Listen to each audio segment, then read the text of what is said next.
What?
Sleeping, what y'all want? My mom said I need to do something with my hair, otherwise I gotta get it all cut off. We go to the appointment at Style Kings at the barbershop. Let's go. Style King 4 blocks away? Yeah. All right, let me brush my teeth. I'll be right out. Don't take long. Do you want fabulous hair? Are you looking for a product strong enough to tame your 4C hair? I know she did not use all my conditioner. Hey, Mom! Hey, Mom, you don't have no more leave-in conditioner? Give me that. I know you did not use my Style King leave-in conditioner with the coconut oil. Where you going? I was gonna get to the Well, guess what else you're gonna do? Well, you're going to the store if I need you to go ahead and copy some more of this King Pain leave-in conditioner with the coconut oil. Are you looking to knock the dust off them dreads? For a product that will rejuvenate and strengthen your hair, increase hair growth and shine, and smells great? Well, then you're in the right place.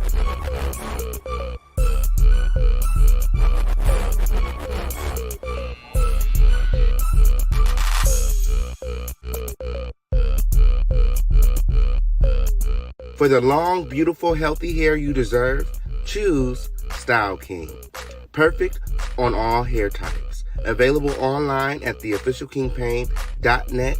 Get you some style today. Y'all look nice. Tell Mom to stop tripping, okay? Oh, and your mom calls and she needs some more conditioner.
And oh,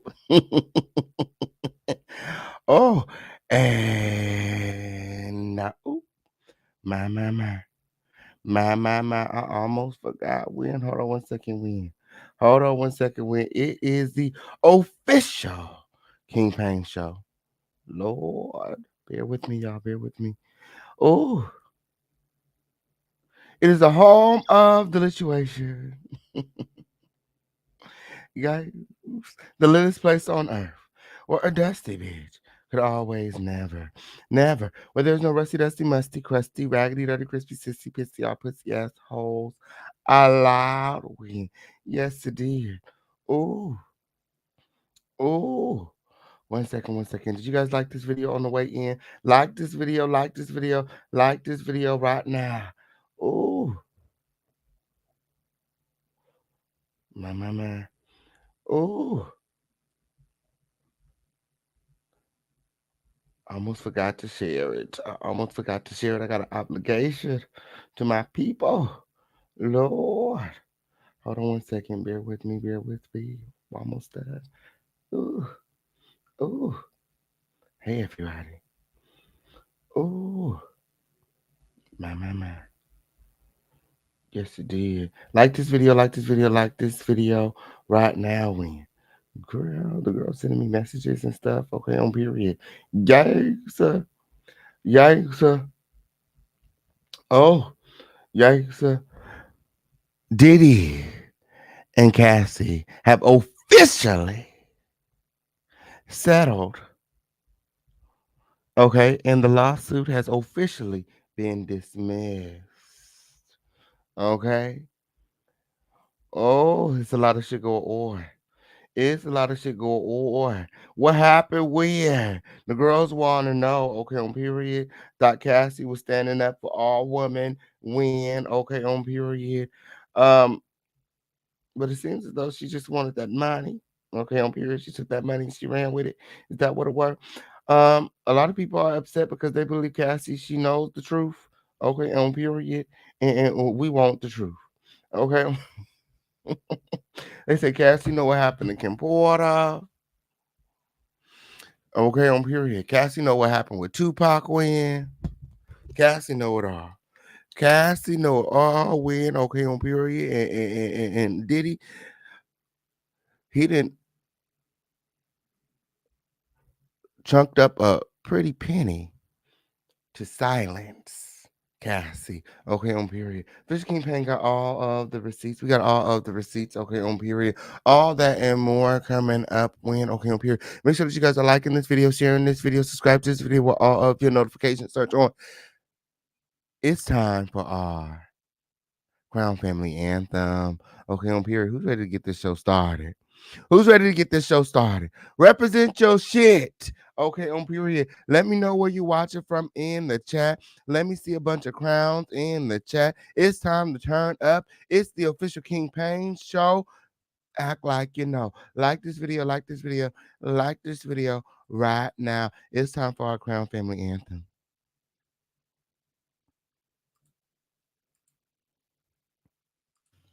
Lift every chair and swing till our ancestors sing. Down by that river front, we did our thing. Throw your hat up if you may. Swim to that dock so fast. You mess with one, we all gon' come be your ass. Swing a chair, pull some hair, fade in the water. Situation win. Fade This the in home the of water, the situation. children. Win. Yes, the did. Fade Like this in video. the water. Like this video. Start some shit and end up in the water. Yeah. Start some shit and end up in the water. Y'all already know what that was. This is the home of the lituation. This is the official King Payne show. I am the official King Payne. Who's ready to get into some things? Yes. Like this video, like this video, like this video right now. Yes. This is the one and only dust-free zone, the littest place on earth where a dusty bitch could always never like this video, like this video, like this video right now. Chances are, if you haven't liked this video, you're one of the dusty bitches. Okay, on period. Oh. It's a lot of dusty shit going on. This is the story today. Oh my goodness. Oh my goodness. I hadn't had a chance to read over the court transcripts. Okay. The complaint that Cassie submitted, the lawsuit. Okay. The bombshell lawsuit. Oh, there was so much in this lawsuit. Oh, there was so much in this lawsuit. I was on vacation. All this shit want to go on while I'm on vacation. So today we're doing a little bit of catching up.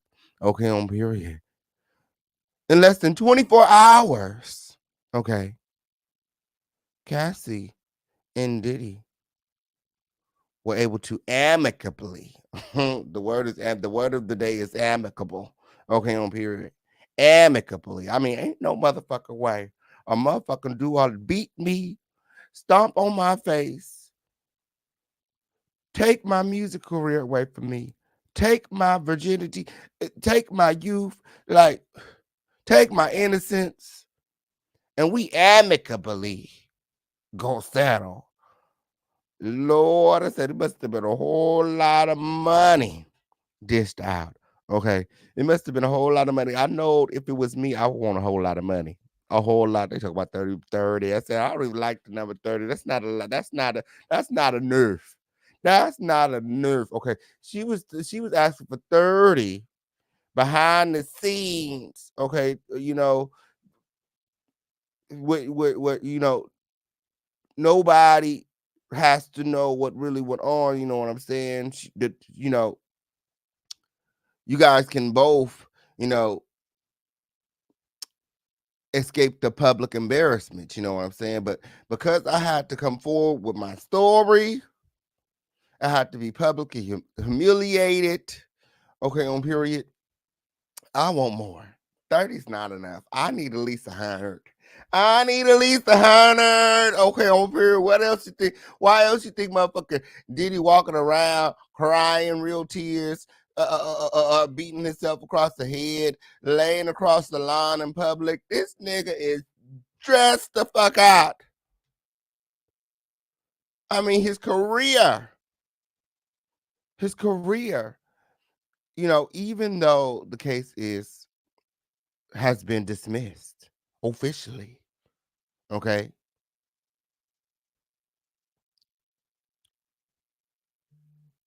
The damage to his reputation is done. I'm sure that he's losing sponsorships, endorsements, clients. The damage is done.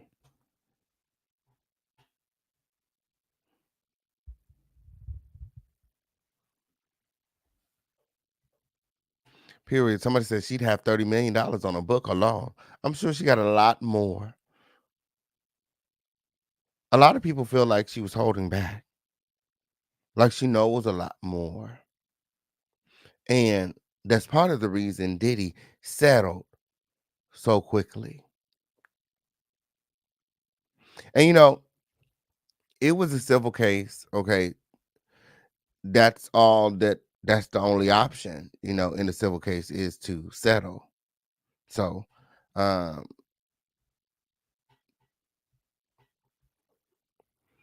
but the fact that they settled so quickly,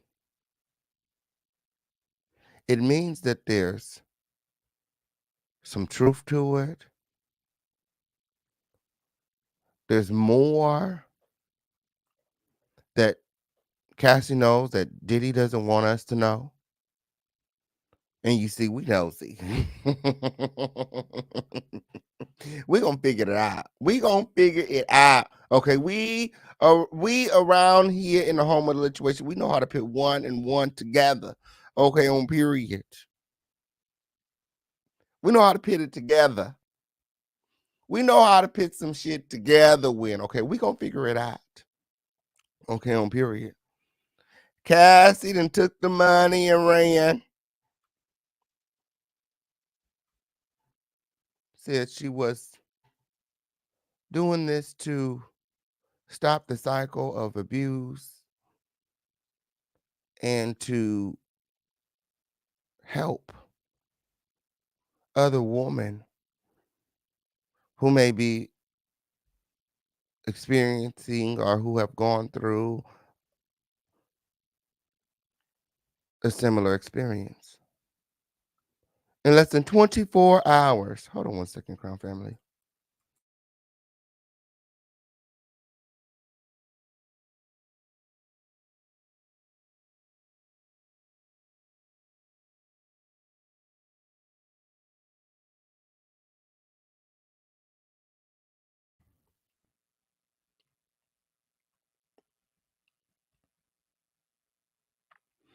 In less than 24 hours, they have settled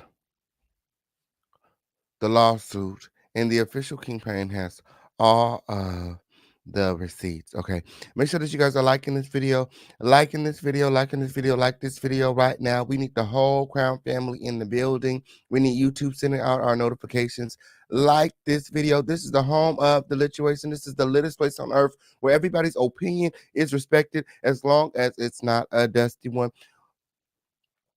Diddy and Cassie may have settled the lawsuit, but we haven't discussed it here in the home of the lituation. Like I said, we're doing some catching up today. We'll be reviewing the lawsuit in its entirety here on today, okay, on period.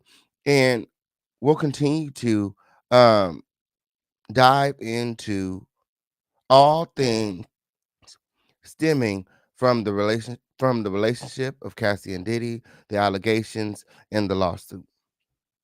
Yes, it did. Like this video, like this video, like this video right now. We have all the receipts inside. Okay, gather and close, Crown family.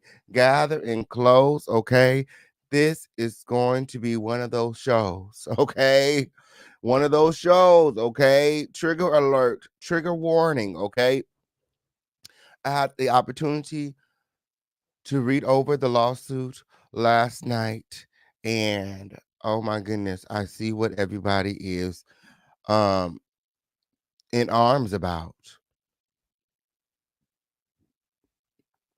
And let me just go ahead and start the show off by saying in no way do we condone sexual assault, sexual abuse, sex trafficking, abuse, or violence in any way here in the home of the lituation. Okay?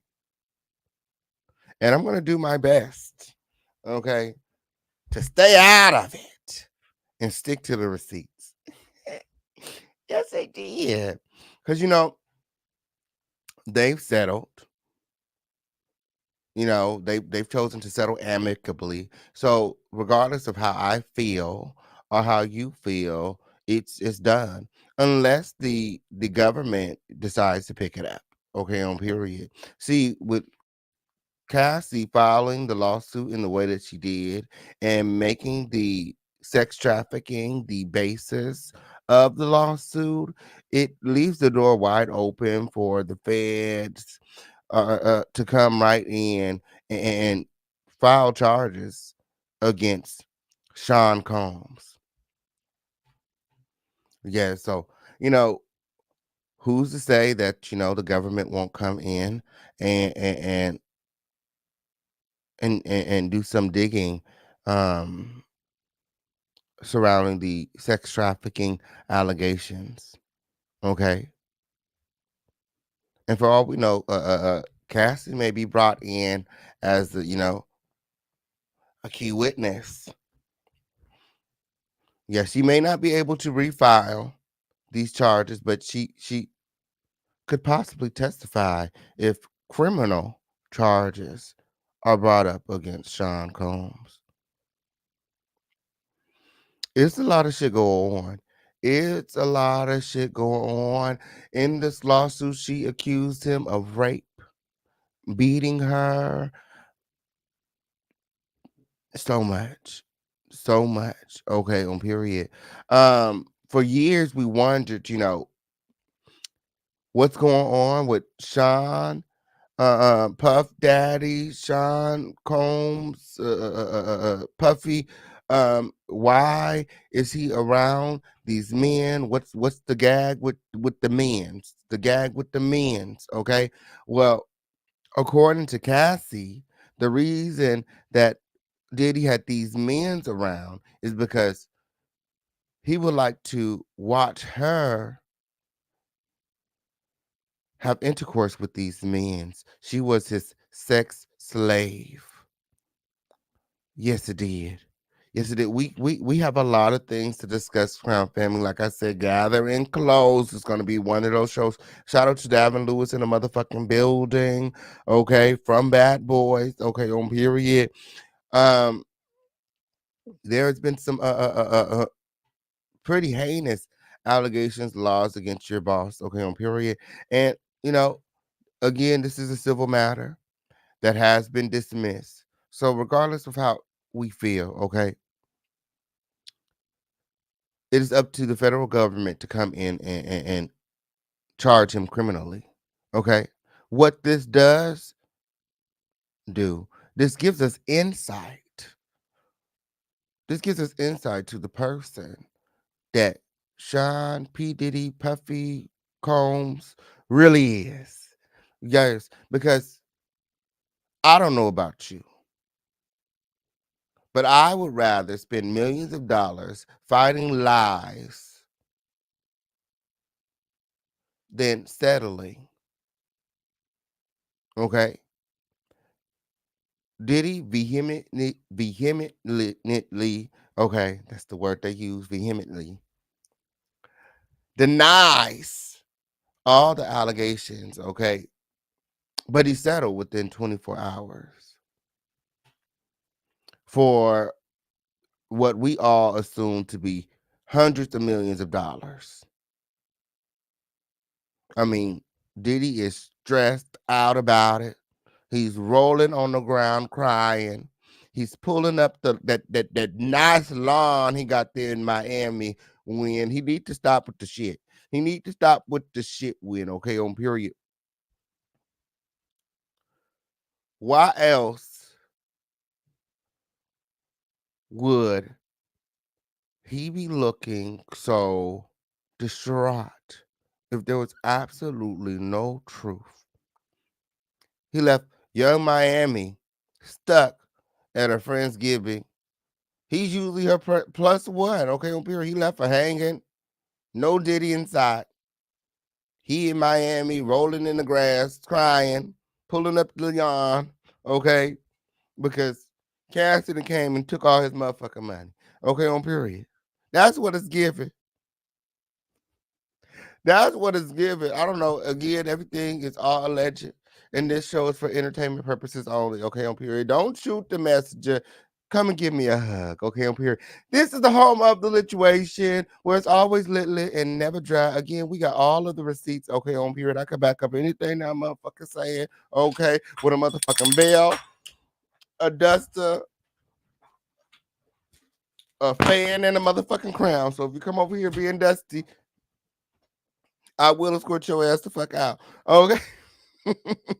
This the whole other situation. There ain't no other show like it with What a Crown Family at, What a Crown Family at, What a Crown Family at. Let me see those crowns in the chat. It's time to represent your shit. Let me know where you're watching from. When it's time to start the show, go ahead and kick the show off right when, okay? This is the home of the lituation, okay? Yeah, support the show. We need all of the support with. Yes. Ooh. If you really want to, son, you gotta be Period. true, Hey, son. Kimberly, what's going You really on? want to, son. Yeah. Girl, Let me I see like a those little crowns in the cushion, chat. like a Hey, little cushion, Latanya. whatever. That Period. thing don't look no way.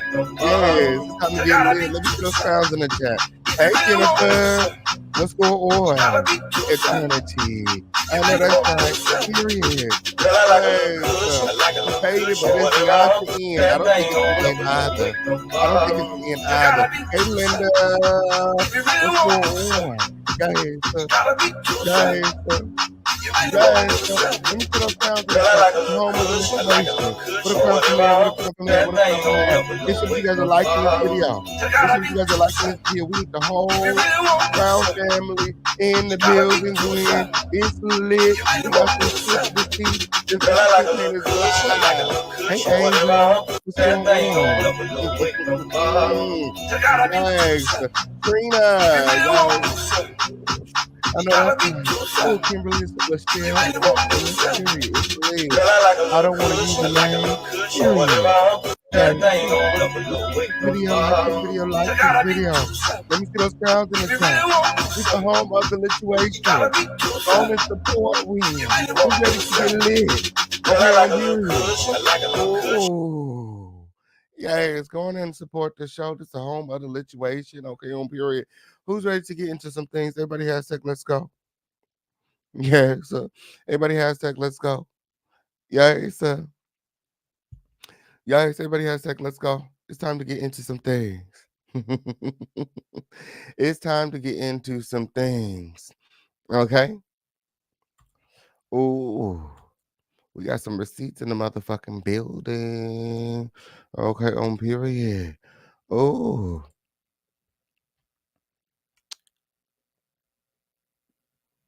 So, Diddy has Cassie's lawsuit officially dismissed after settlement. Okay, we have the receipts inside. Okay, we got breaking news. Breaking news. Okay, the lawsuit has been officially dismissed. Okay, Cassie cannot refile. Cassie then took the money and she said that she got the power that she need. Okay, on period. Okay, she now feels that it's gonna be all right. It's all gonna be all right.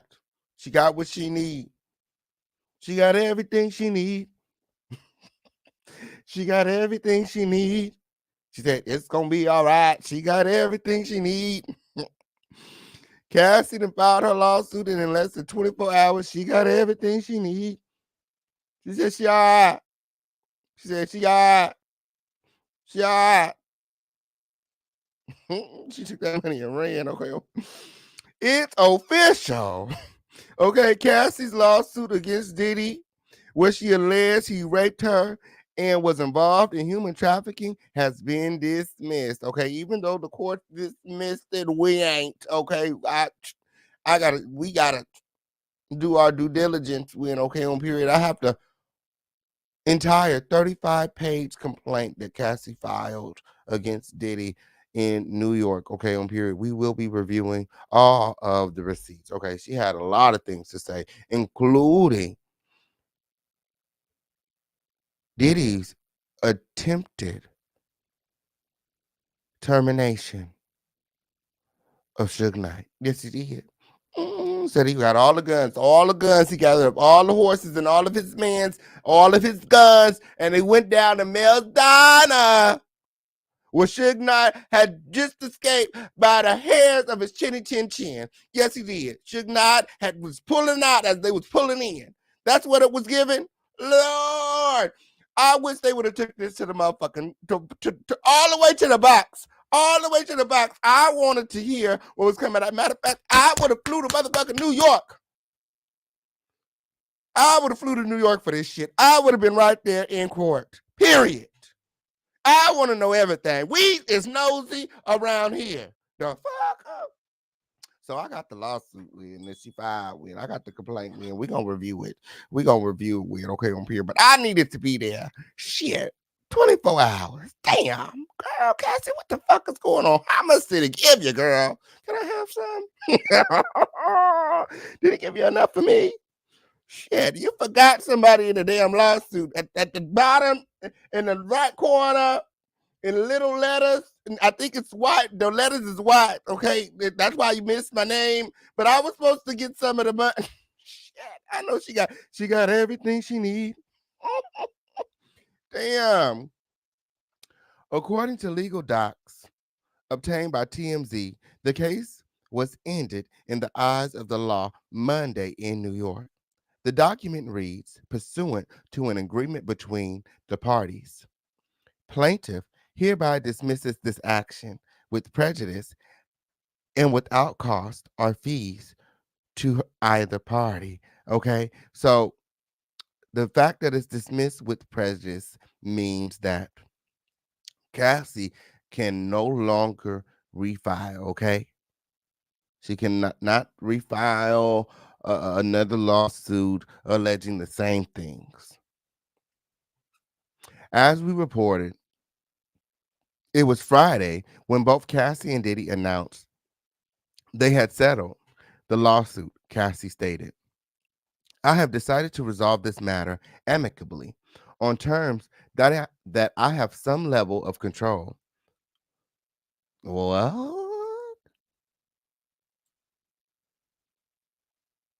I mean, what does this mean? Does she have control in the company?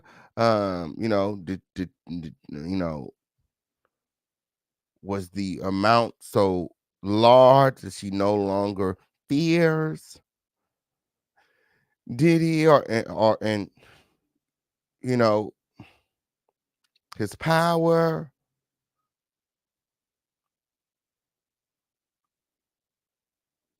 She has some level of control. What do you guys think that means? Let me know in the chat. I got you, Truth Saber. I put on a movie today. I got you, friend. Um, what do you guys think that means? I have some level of control. This is the public statement that Cassie's team put out for the reason behind the swift settlement.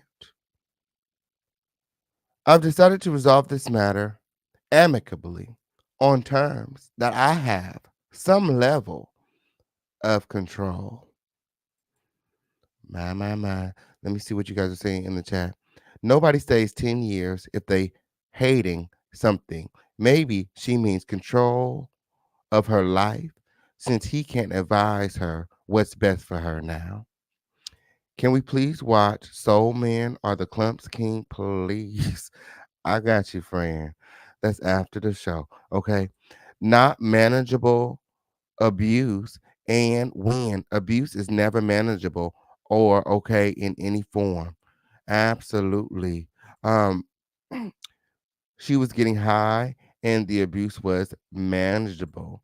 Okay. Ooh. So I think I know what Anne is saying because she was using the drugs as a coping mechanism, according to the lawsuit. We're going to get into the pages of the lawsuit in just a moment here. For the people in the back, her only option was a civil suit. The statute of limitations had passed for criminal charges. She was under duress and her life threatened the entire time she was with him. Absolutely. The statute of limitations had passed for everything except for the rape. She could have filed criminal charges. She could still pursue him criminally in California for the rape. Yikes. Yes, knocking this dust off your son's dreads with Style King products in the bushes. I know that's right. Shout out to Sabrina in the motherfucking building. Yes.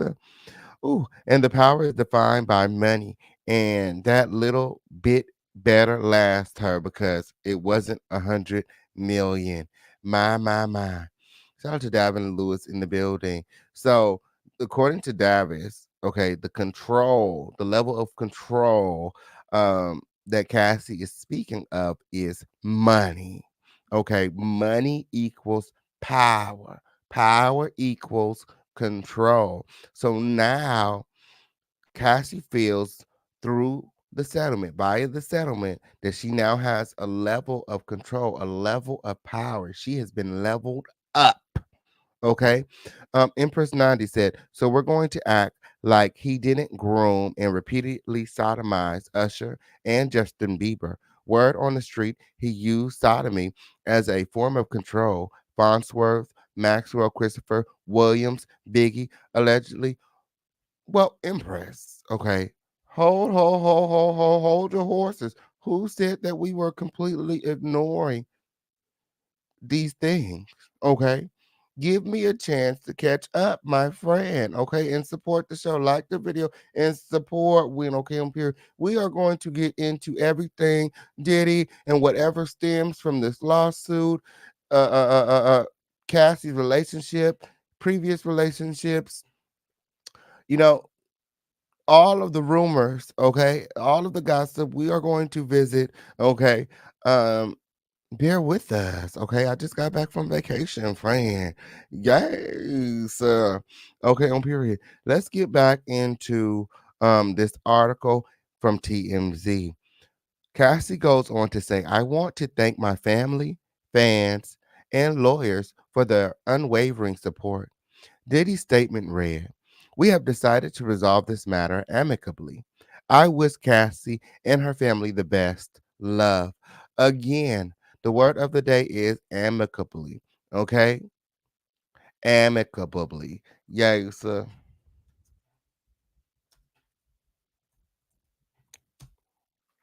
For the girls in the back. Okay. Amicably means to resolve in a peaceful manner. a friendly and peaceful manner.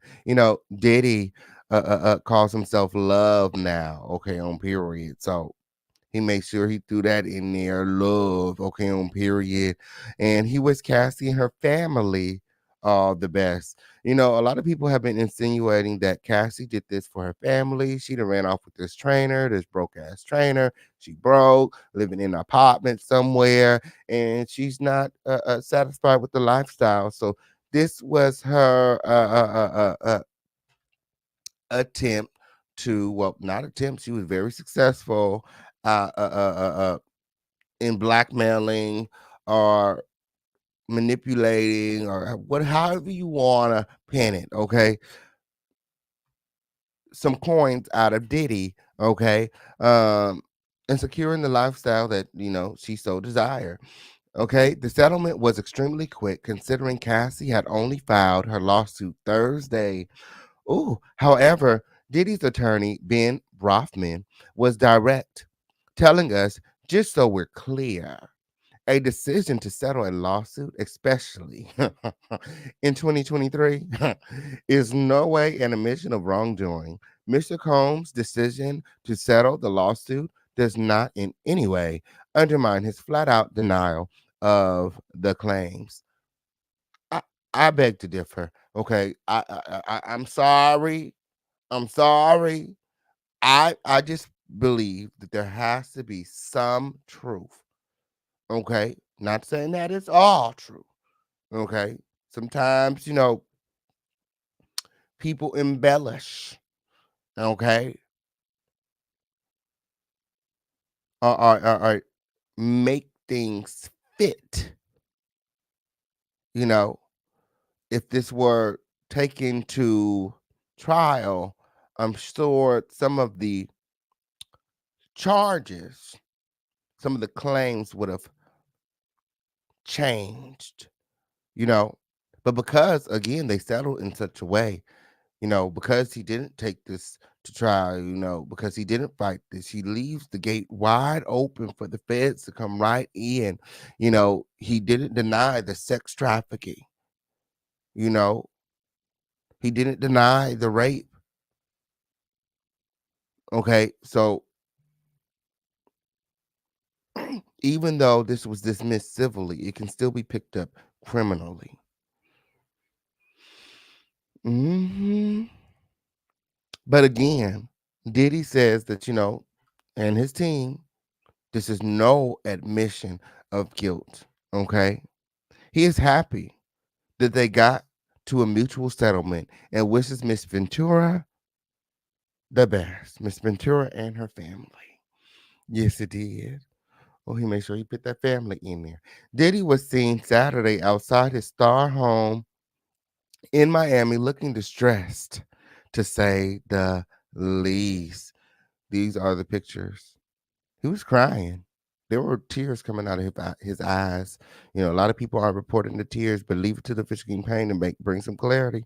Okay, on period. Those were tears. Those were tears. Okay, on period. Yes, it did. Yes, it did. Those were tears. Oh, oh. Diddy and his longtime chief of staff.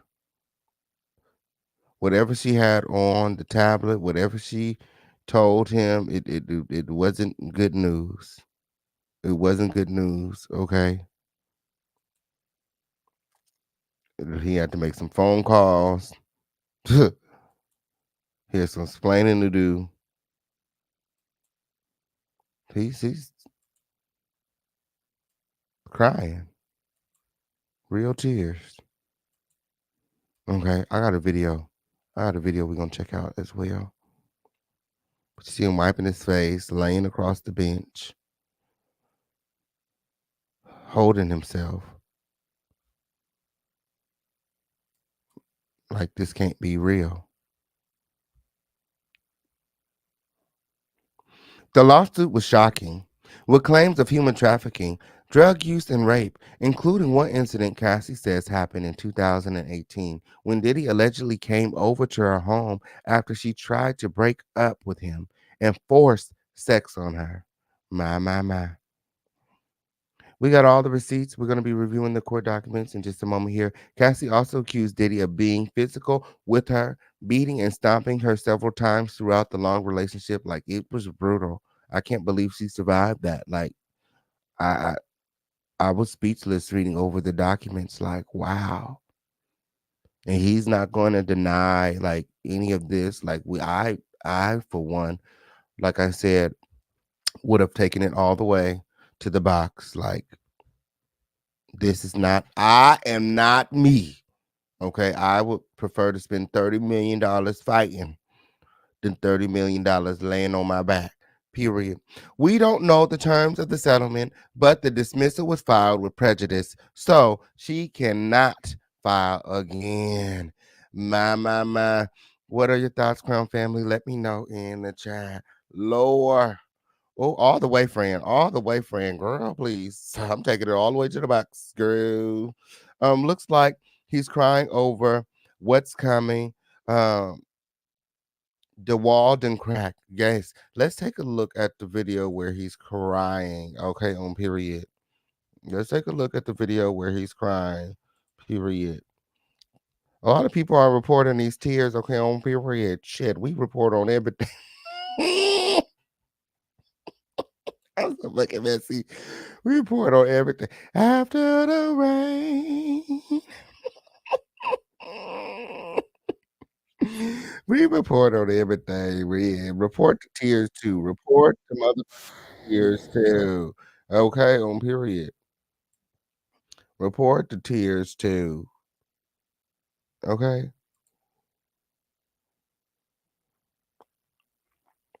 Oop, oop. What are you doing? Back over here. Oop, oop. What? Who? Wait, hold on. Ugh. Okay. Ugh. Just do whatever you want sometimes. Lord. Like this video, like this video, like this video right now. This is the Official King Payne Show. Act like you know. Okay, on period. Yay. So again, Diddy in a meeting with his longtime chief of staff, and clearly distraught. Whatever she's showing him on this tablet, this is posed the settlement. Okay. Um, it's clearly bringing him to tears. Okay, and he can't take. Okay, it takes him a moment to gather himself before he gets up and walks away back into his Miami mansion. Yeah, so he got mansions all over the globe. Okay, on period. Yeah, so let's take a look.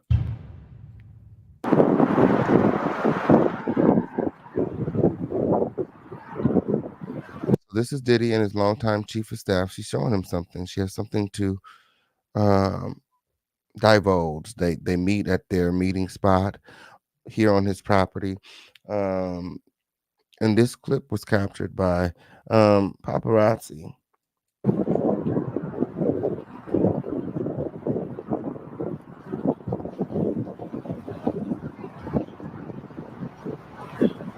Also, part of the reason I think that they settled so quickly is because Cassie was name dropping in the lawsuit. She was alleging that there's photos, there's videos, there's witnesses. So, this would have been like the trial of the decade. Like everybody, would have been involved. Like, I did the number of celebrities who would have been involved are, even now, like the number of celebrities that are speaking out on either side.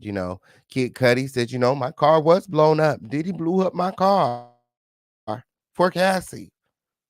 So again, there is some truth. Okay, if it ain't all true, okay, if it ain't all true, who's to say it ain't all true? But if it ain't all true, there is some truth in it, because even Kid Cudi confirms that Diddy blew up my car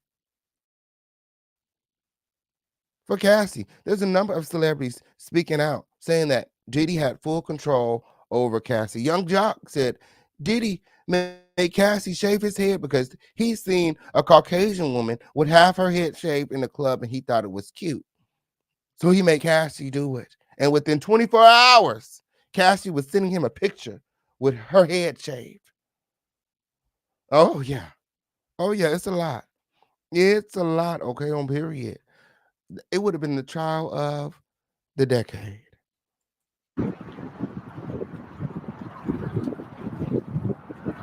Yes, a lot of celebrities are co-signing. A lot of celebrities are speaking out. Like the damage is done, even though the case has been dismissed. The damage is done. It's. I don't even think that. How do you say it? Um, it's irreversible damages. The damages that have come from the filing of the lawsuit alone are irreversible. People are never going to forget the claims of Cassie. Cassie need to go on and write her book. Okay, on PR, I'm sure that was part of the settlement. She can't write that book. Okay, I'm sure we ain't never gonna get that book. That book has been shelved. Okay, on PR. Anybody that's tried to write a book on Cassie with, okay, Cassie, that's probably the level of control. Okay, on period. She wanted to maintain her safety, her family's safety, because everyone that has tried to write a book, something that happened to him. Okay, on period. So she said, let me go on and make this public. Okay, on period. So the people know if something happens to me, Diddy did it. Okay, on period. Cassie is safe. Cassie is safe for at least the next 5 to 10 years. Okay, if anything happens to Cassie in the next 5 to 10, we all gonna know what didn't happen when. Okay, on period. Or at least we all gonna assume that it was Diddy. Okay, even if it was natural causes, okay. Kim Porter died of natural causes, and the girls still assume it was Diddy. Okay, on period. So even if it's natural causes, okay, on period. Lord, Diddy better hope don't nothing happen to Cassie Wynn, because the girls are gonna swear it was him. Yes, it did. Yes, it did.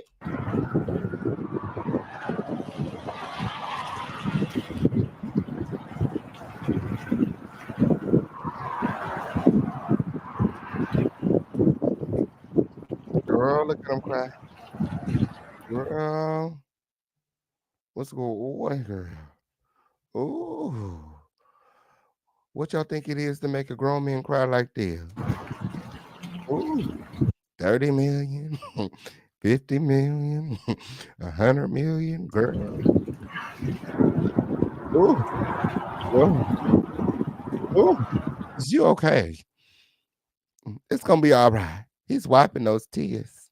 He's wiping those tears. When wipe, wipe, wipe, wipe. Ooh, ooh, oh. Cassie took the money. She took the money. She took the money. Ooh.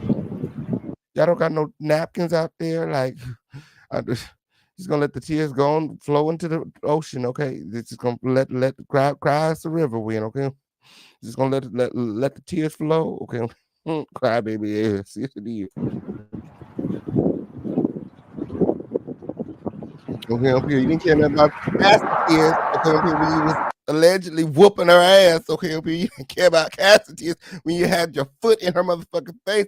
And allegedly, you ain't give a fuck about Cassie tears. Okay, on period. Yes, it did. Oh.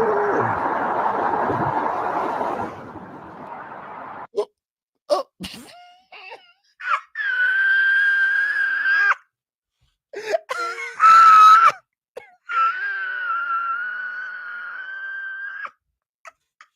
What is you laying down for? What you trying to relive? You trying to relive that scene in the limo when you had the foot in Cassie's face? And what is your whole your gut? Is your stomach hurt? Like you're wiping your tears on the lawn furniture? Like what? Lord, oh, girl. Like I said, um, there got to be some truth. These are not the actions of an innocent man. I feel like someone who is innocent, and this is just my opinion, would be angry, pissed, like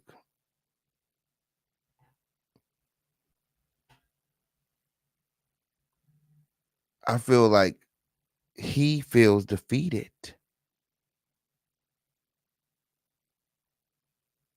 He made a mistake that came back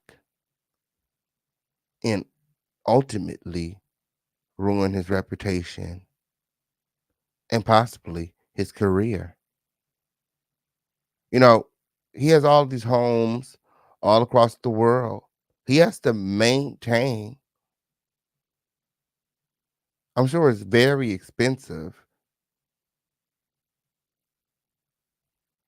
Just because he has a net worth of $1 billion doesn't mean he has $1 billion in the bank. Cassie could have came and wiped him clean for all we know. Lord.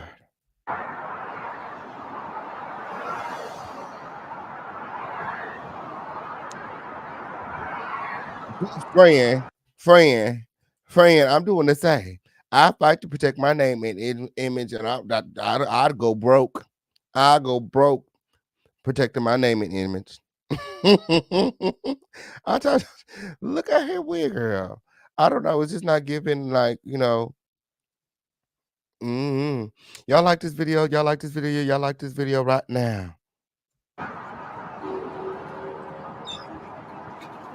Oh, he may have gotten the Keefe D news here too, okay, on Pure. And then, the whole Keefe D trial is still lingering, okay? That's still over his head as well. There's a lot of allegations stemming from the Keefe D trial as well, according to Keefe D. He was paid by Diddy to assassinate Tupac.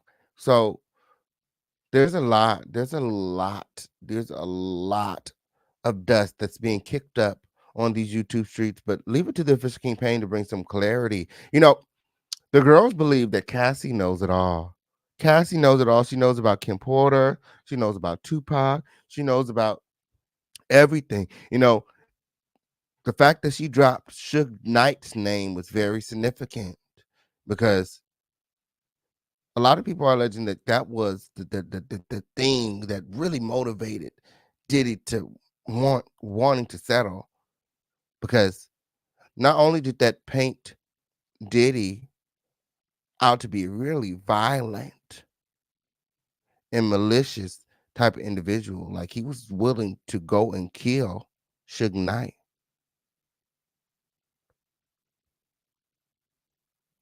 Cassie witnessed it.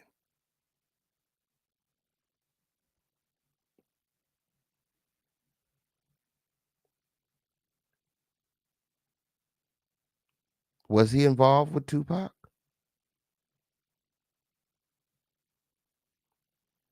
The West Coast and the East Coast wars, and that's what put into all of that.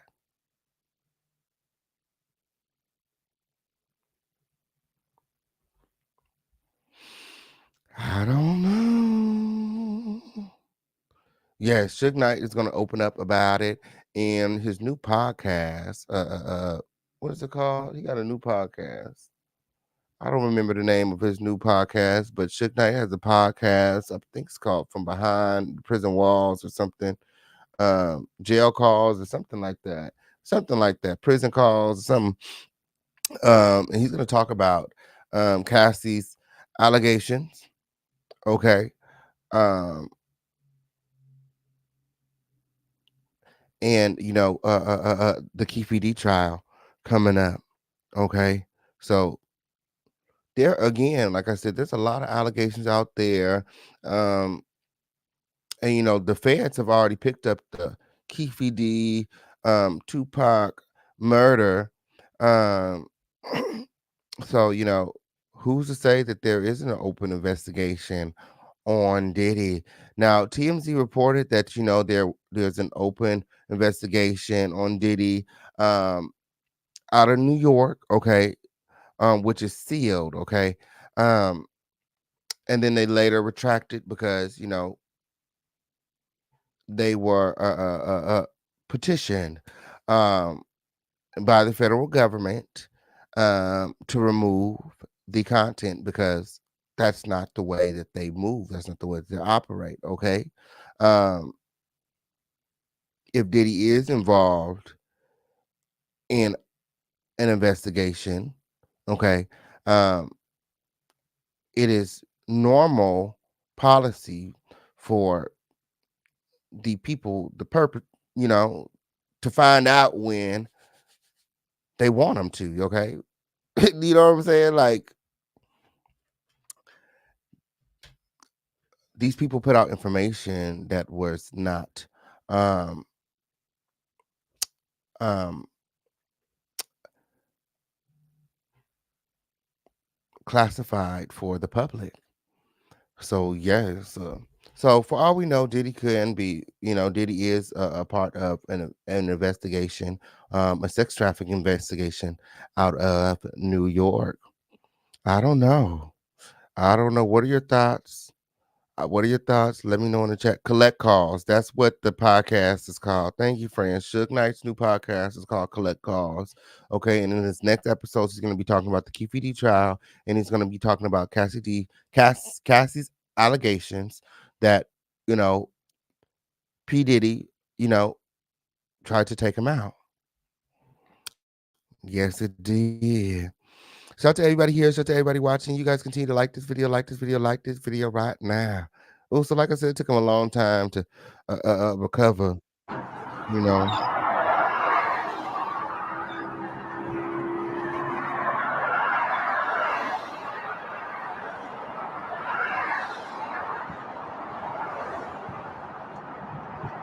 He kind of, he dismissed her. Okay, on period. He got some phone calls to make. Okay, on period. He need to finish crying or whatever. She don't need to sit there and watch him cry. You can go on and continue to do what you're doing there.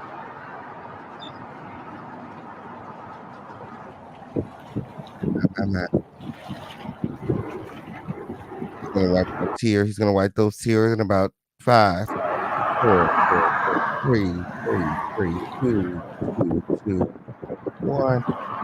Wipe those tears, sir. Wipe those tears, sir. Yes, he did. What you crying for? What y'all think he crying for? He got real tears coming out of his eyes. Tear why? Why nobody reporting these tears? Why nobody reporting these tears? Okay, I'm here. What he crying for? I wanna know what you're crying for. What happened?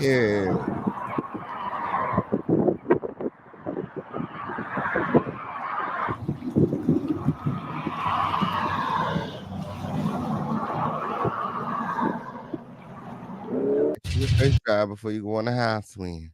Make sure your face is dry before you go in the house, and your sons and your daughters, they see you like that. When okay, on period, you want to make sure his face dry before you go in the house, and his kids see him,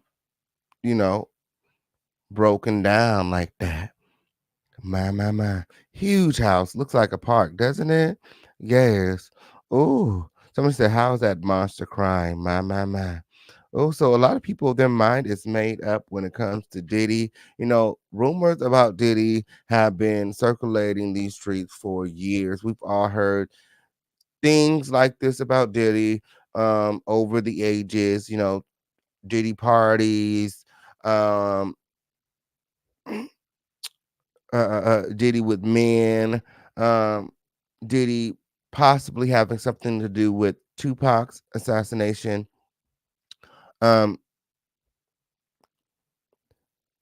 Biggie's death. It's been a lot. It's been a lot. Okay, on period. Oh, what are your thoughts, Crown Family? Let me know in the chat. Like I said, we're getting ready to go over the court documents. He must not ever be getting out since Snoop bought Death Row. My. Shook is dangerous. Lord. Okay, on period. He beat the brakes off Kim's man. Wow. I wonder what Shine would say. He's probably under NDA or threat. Did all that time for another man. Puff got too comfortable. Now those old, recessive, wealthy men that sodomized him are humiliating him. My, my, my. My, my, my. Suge Knight mentioned opens up a whole new keg of nails. Period. That's what I'm trying to told you in. I think that's what really motivated Diddy to go ahead and settle this because that Suge Knight mention opened up a whole new can of worms, and then you got the whole thing with the Keefe D trial going on, and then this Cassie filed the lawsuit the day after Kim Porter's death. So you got the Kim Porter allegation spiraling, you got the Keefe D, Tupac allegation spiraling, you got Cassie's lawsuit. Like it's he's being hit from every angle right now. And I'm sure, his children are looking at him like, Dad, what is this? Dad, is this true? Dad. Imagine being a father and your kids looking at you like you're this monster that everybody is speaking of, that's all over the news.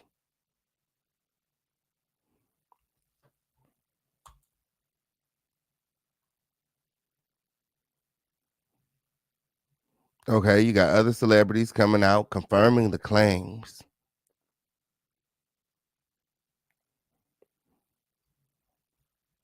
Or is he this monster across the board? Is he this monster behind the scenes? Do they know him as this do they know this monster? Davin, shout out to Davin again. He said that he doesn't know that monster. This must be something that he reserves for his life at home. Okay. The Diddy that he knows is kind and generous. And even Cassie said that Diddy is very generous. Very, very generous. He made sure that he bought her the most expensive things and supplied her with all the drugs that she could ever want. See, the drugs were laid out like candy. Drugs were everywhere. This was no environment for a kid. And by the way, this video is not made for kids. Everything being shown to you guys during this video is being shown to you guys underneath the fair use and copyright doctrine. It's my motherfucking opinion. Mixed with receipts. Take it out if you want to take it. Just don't be weird. I have the lawsuit here. A lot of you guys are here for the lawsuit. You guys want to review the documents. Okay, on period. You guys want to know exactly what Cassie said. I'm sure a lot of us wish, again, this went to trial, so that we can get, the firsthand account right from the source. Okay. To hear Cassie's words, to hear Diddy's words, and here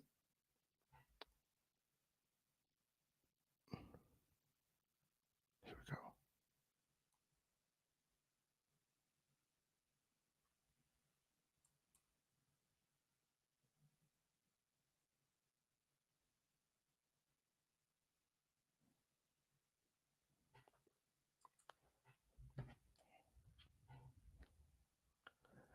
I think it would just hit different, It just hits different. Period.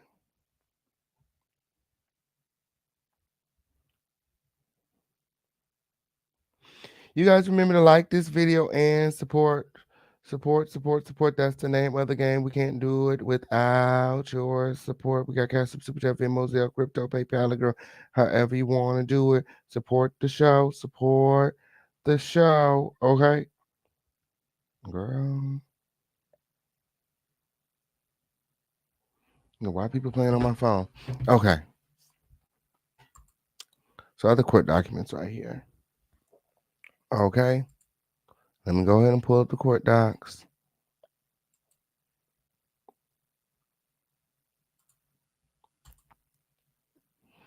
All right. So What I noticed immediately about these court documents, that is not typical. Well, I haven't seen it on any court documents before, is this trigger warning right here. It says trigger warning. This document contains highly graphic information of a sexual nature, including sexual assault. So, trigger warning. This document is very graphic. Okay. Um, we got Cassandra Ventura, the plaintiff, against Sean Combs, Bad Boy Entertainment, Bad Boys Records, Epic Records, Comb Enterprises LLC, and Doe Corps 1 through 10. All of his businesses, everything encompassing Sean Combs, she's suing. Okay, on period. Plaintiff, Cassandra Ventura, Miss Ventura, hereby alleges as and for her complaint against defendant Sean Combs, Mr. Combs, Bad Boys Entertainment, Bad Boys Records, Epic Records, Combs Enterprises LLC, and Doe Corporations 1 through 10, together defendant corporations, and together with Mr. Combs defendants as follow. This is the preliminary statement. Defendant Sean Combs is a rapper and record executive, popularly known by his stage names Puff Daddy, P. Diddy, or Diddy. Mr. Combs came to fame in the early 1990s with his record label Bad Boys Record. He rose to prominence in the music and entertainment industry over the decades and is regularly referred to as a hip hop mogul. In 2022, Mr. Combs received the Lifetime Achievement Award at the BET Awards. During his acceptance speech, Mr. Combs stated, "I have to give a special shout out, thank you, love to the people that was really there for me." He named a number of people before adding, "and also Cassie for holding me down in dark times. Love. My. The truth, however, is that Cassie, Miss Cassandra Ventura, was held down by Mr. Combs and endured over a decade of his violent behavior and disturbed demands for Miss Ventura. The dark times were those spent trapped by Mr. Combs in a cycle of abuse, violence, and sex trafficking. Wow. Among other violent and unlawful acts, Mr. Combs raped Miss Ventura in her own home after she tried to leave him.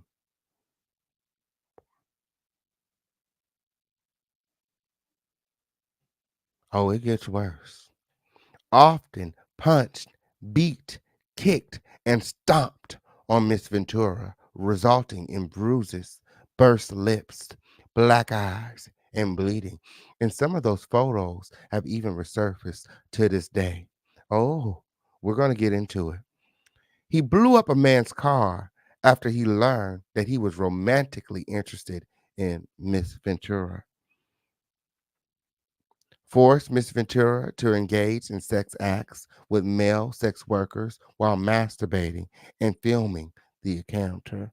That's right, there's tapes. There's tapes. There's tapes.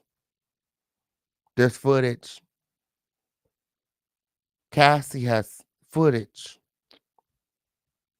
This would have all came out in court. Diddy knew what to do. Ran out of his apartment with a firearm in pursuit of a rival industry executive whom he learned was nearby. Diddy was killing folk.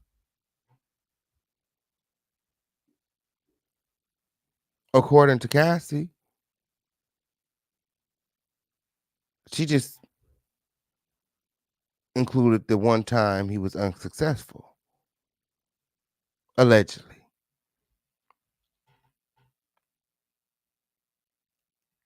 Demanded that Miss Ventura to carry his firearm in her purse just to make her uncomfortable and demonstrate how dangerous he is. No, girl, he thought you was a ride or die. He done shared all his secrets with you when, okay, on period. In case something popped off, you was supposed to use that gun. He wasn't trying to scare you with it. You was supposed to Lord have mercy, Win. Now, see, that's why you don't go get a square bitch to beat. You know what I'm saying? To hold you down, Win. Okay, she's scared. She's scared, Win. Okay, and people, you didn't have the gun on safety. You just throwing shit in your purse, girl. Nah, girl, not me. Okay.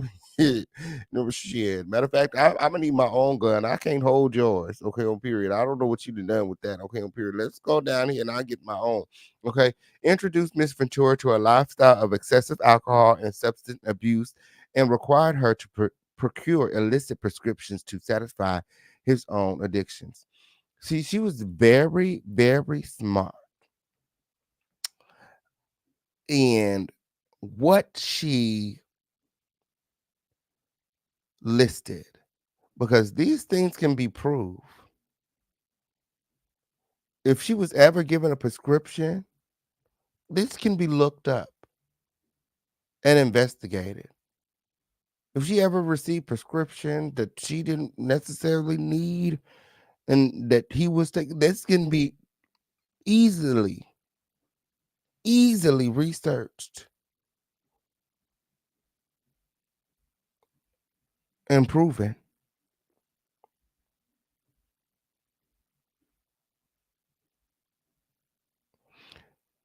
Her being forced to engage in sex acts with other males, these are witnesses. All of these men that she said that she engaged in sex acts over there, these are witnesses. This opens the floodgates for other witnesses to come forward and to sue. He blew up another man's car. Again, opening of the floodgates. There's going to be a lot more people coming forward with lawsuits. Kid Cudi confirms he blew up my car because I was romantically interested in Cassie. He often punched, beat, kicked, and stomped Miss Ventura, resulting in bruises, burst lips, black eyes, and bleeding. There are pictures. There are pictures.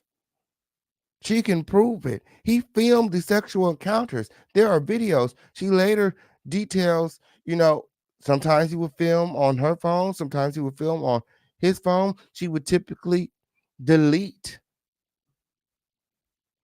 footage from her phone.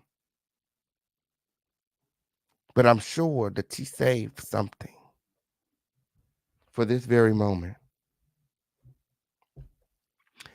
Miss Ventura met Mr. Combs in 2005 when she was 19 years old and he was 37 years old. That's a big age gap. Almost 2 decades. He signed her to his label, Bad Boys Records, and within a few years, lured Miss Ventura into an ostentatious, I'm sorry, fast-paced and drug-fueled lifestyle, and into a romantic relationship with him, her boss, one of the most powerful men in the entertainment industry, and a vicious, cruel, and controlling man, nearly 2 decades her senior. My. Mr. Combe asserted complete control over Miss Ventura's personal and professional life, thereby ensuring her inability to escape his hold. He provided unprecedented avenues for success for the inspiring artist, but in return demanded obedience, loyalty, and silence.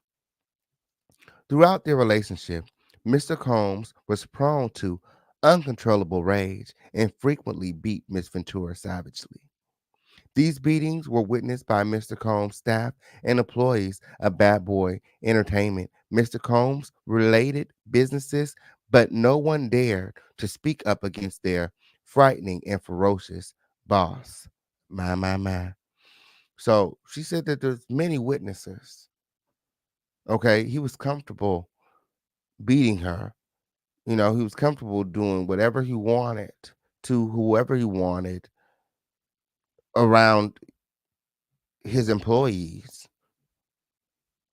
because none of them dare challenge him, or else they will lose their job or suffer, consequences. Following these episodes of horrific abuse, Mr. Combs would immediately attempt to hide Miss Ventura and the evidence of his violent rage. He often showered her with gifts following incidents of physical abuse, a typical pattern of behavior by serial abusers. In addition to the physical assaults, Mr. Combs frequently reminded Miss Ventura of his ability to cause serious harm, whether by requiring her to carry his gun in her purse or by blowing up the car of a musician that was romantically interested in Miss Ventura. Adding insult to injury, Mr. Combs used illegal substances and threats of violence to force Miss Ventura into repeated unwanted sexual encounters with male sex workers. Uh, Male sex workers. That's right. Diddy didn't want another woman in the room.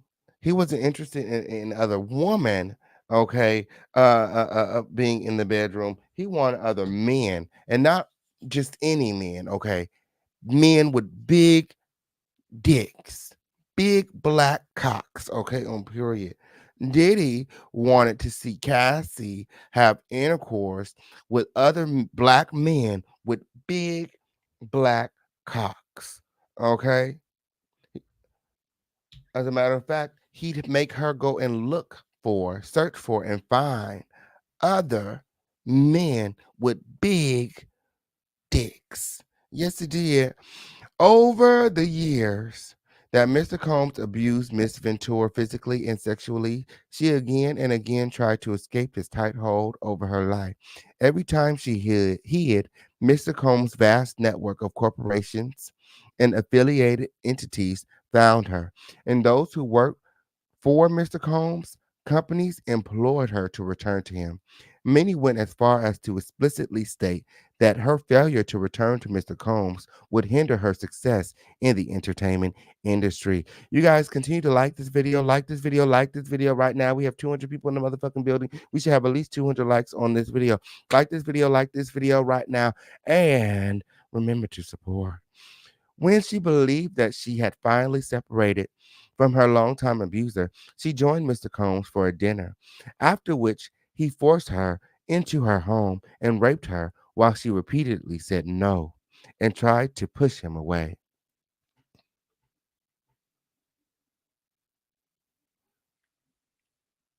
No means no. Whether you're in a relationship or you married, no means no. A lot of people were wondering, like, weren't they in a relationship? How did he rape her? Because she said no. And no means no. She said no repeatedly. And he tried to push him away, but he forced himself on her. Now everything is alleged because they did amicably and peacefully settle this lawsuit, and it has been dismissed without prejudice, which means that it cannot be filed again by Cassie. Miss Ventura has now fully escaped Mr. Combs, but the harm that the assault and sexual abuse he caused her to experience for nearly a decade will forever haunt her. She has required intensive medical and psychological care to recover from the trauma she lived through. She cannot, however, continue to live in silence about what she endured. Mr. Combs remains immensely powerful and immensely dangerous. Miss Ventura therefore seeks justice for the decade of her life that Mr. Combs took away from her, with threats of violence, excessive use of drugs, physical and psychological abuse, and sexual slavery. not sexual slavery. Sexual slavery. Okay. She also alleges that, he trafficked her. Okay. Um, and a lot of people are looking for, his exes to speak, J Lo, you know, Young Miami. Who's that Asian lady he just had a baby with? Um, People are looking at his previous dating history to see if, is he this man? Okay. Did he do it to you?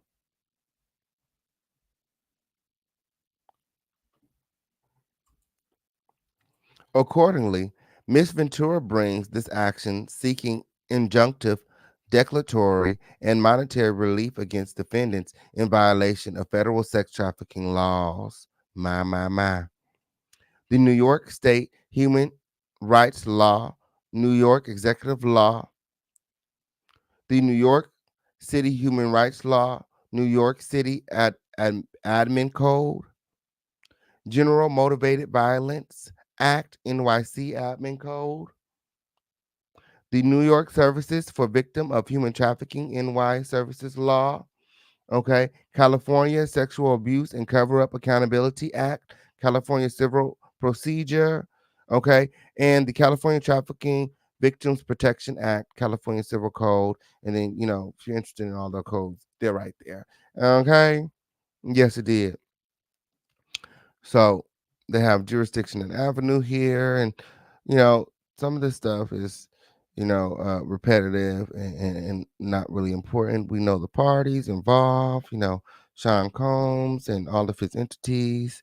Okay, let's jump over here to the factual allegations because this document is long. It is 35 pages, and we want to stick to what's being alleged. Okay, I don't want anybody being confused by any of the big words and the legal terms. Okay, we want to stick to what's being alleged by Cassie. Okay, again, this has been filed and dismissed without prejudice, but not before a large, very large settlement. Yes, it did.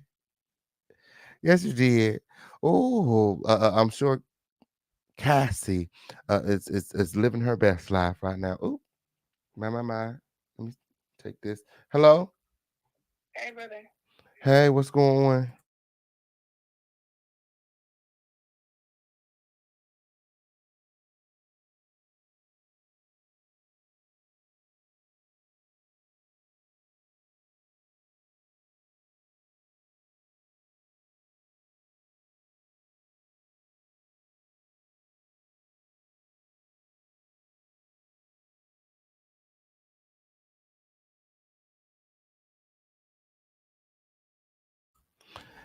And oop, and oop, that was my family. It's the holiday time. We're in Oklahoma here. I hope that you guys are all have plans for the holidays. We're in Oklahoma period. We're gonna be right here in the home of the lituation. Bringing the holidays together. Happy Thanksgiving to one and all. We are family, like a giant tree. Okay, on period. Shout out to everybody here. Shout out to everybody watching. Continue to like this video. Continue to support the show. Okay, on period. We got Cash App, Super Chat, Venmo, Zelle, Crypto, PayPal. However you want to do it. We can't do it without your support. Support. Okay, factual allegations. Teenage Mr. Ventura meets middle-aged Mr. Combs as her career begins.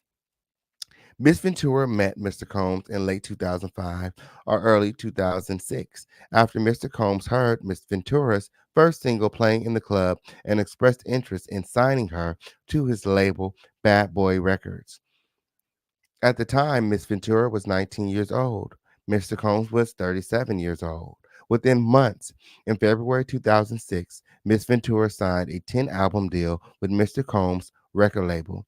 Miss Ventura's first album, Cassie, was released in August 2006, debuting at number 4 on the U.S. Billboard's 200. That was fast. That was very fast. Okay. Within a year, she was releasing her first album after being signed by Diddy. Okay. To promote the album, Miss Ventura made television appearances on MTV's Total Request Live and BET's 106 and Park. Miss Ventura suffered from significant performance anxiety during these appearances, and press outlets were highly critical of Miss Ventura's performances on these shows. Mr. Combs, however, sought to rehabilitate his newly signed talent, telling MTV News, "You could hear the nervousness in her voice. And to be honest, I kind of smiled at it because it made me really appreciate what I really love about her. She's a regular person. It just made me appreciate that she got nervous, and it was kind of cute to me. To be honest, you've got to understand that success for her is coming out of nowhere. It's just so huge, and sometimes everybody handles it differently. While clearly paternalistic in noting that it was cute to him how regular Miss Ventura appeared. Mr. Combs' comments rang true to some extent. Upon signing with Bad Boys Records, Miss Ventura was quickly thrust into the spotlight and was unfamiliar with how to navigate her new celebrity status. So, pretty much alleging that Diddy took advantage of her. She was young, she was naive, she didn't know what was going on, and he took advantage of that. Okay. Mr. Combs' recognition and glorification of Miss Ventura's naivety proved that set set the groundwork for his manipulative and coercive romantic and sexual relationship with Miss Ventura, a woman nearly 2 decades his junior. My. Within a year of signing with Bad Boy Records, Mr. Combs became deeply entrenched in Miss Ventura's life, almost immediately asserting possession and control over her and asserting himself into all aspects of her career and her personal life. In November 2006, Mr. Combs invited Miss Ventura to perform his song Come to Me along with him at the MTV Europe Music Awards in Copenhagen, Denmark. After rehearsal for the performance, Mr. Combs walked around in a robe with a drink in his hand, flaunting his lavish party lifestyle to his label's newly signed artist. My. Was he naked? Like, what's T? Hey, Chi Town. Thank you, friend. Thank you for the super chat win. Okay, on period. Thank you for remembering to support the show. We can't do it without all of your support. Hop out of the bushes, hit that like button, and support win. Okay, on period.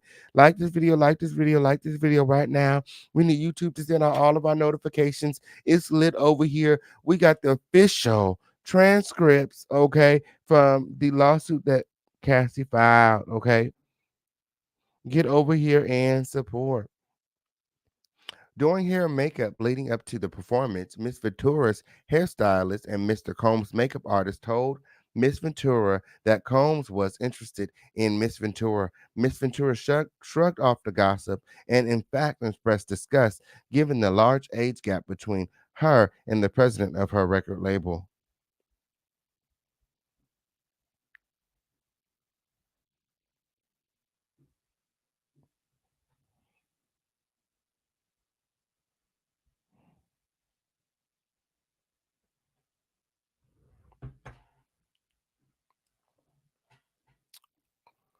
Emphasizing the age and power dynamic early on in their working relationship, Mr. Combs positioned himself as a father figure and protector of Miss Ventura. My. So he groomed her. He wasn't forward with her. He wasn't honest. He wasn't truthful in the fact that he was attracted to her. He positioned himself as a father figure and protector, and she was taken off guard when she realized that there was more. He liked her in a like creepy old man type of way, you know. you know. By way of example, after returning to New York after a trip to Las Vegas, during which she endured a brief hospital stay, Miss Ventura, who by then was fully healthy, went out to a club with her friends. When Mr. Combs saw her out, he reprimanded her, telling her to go home and take care of herself. At the time, Miss Ventura thought to her record label. At the time, Miss Ventura thought that her record label was looking out for her well-being and that Mr. Combs was her best interest in mind. Mr. Combs also ensured he was inter- intertwined with Miss Ventura's personal and social life.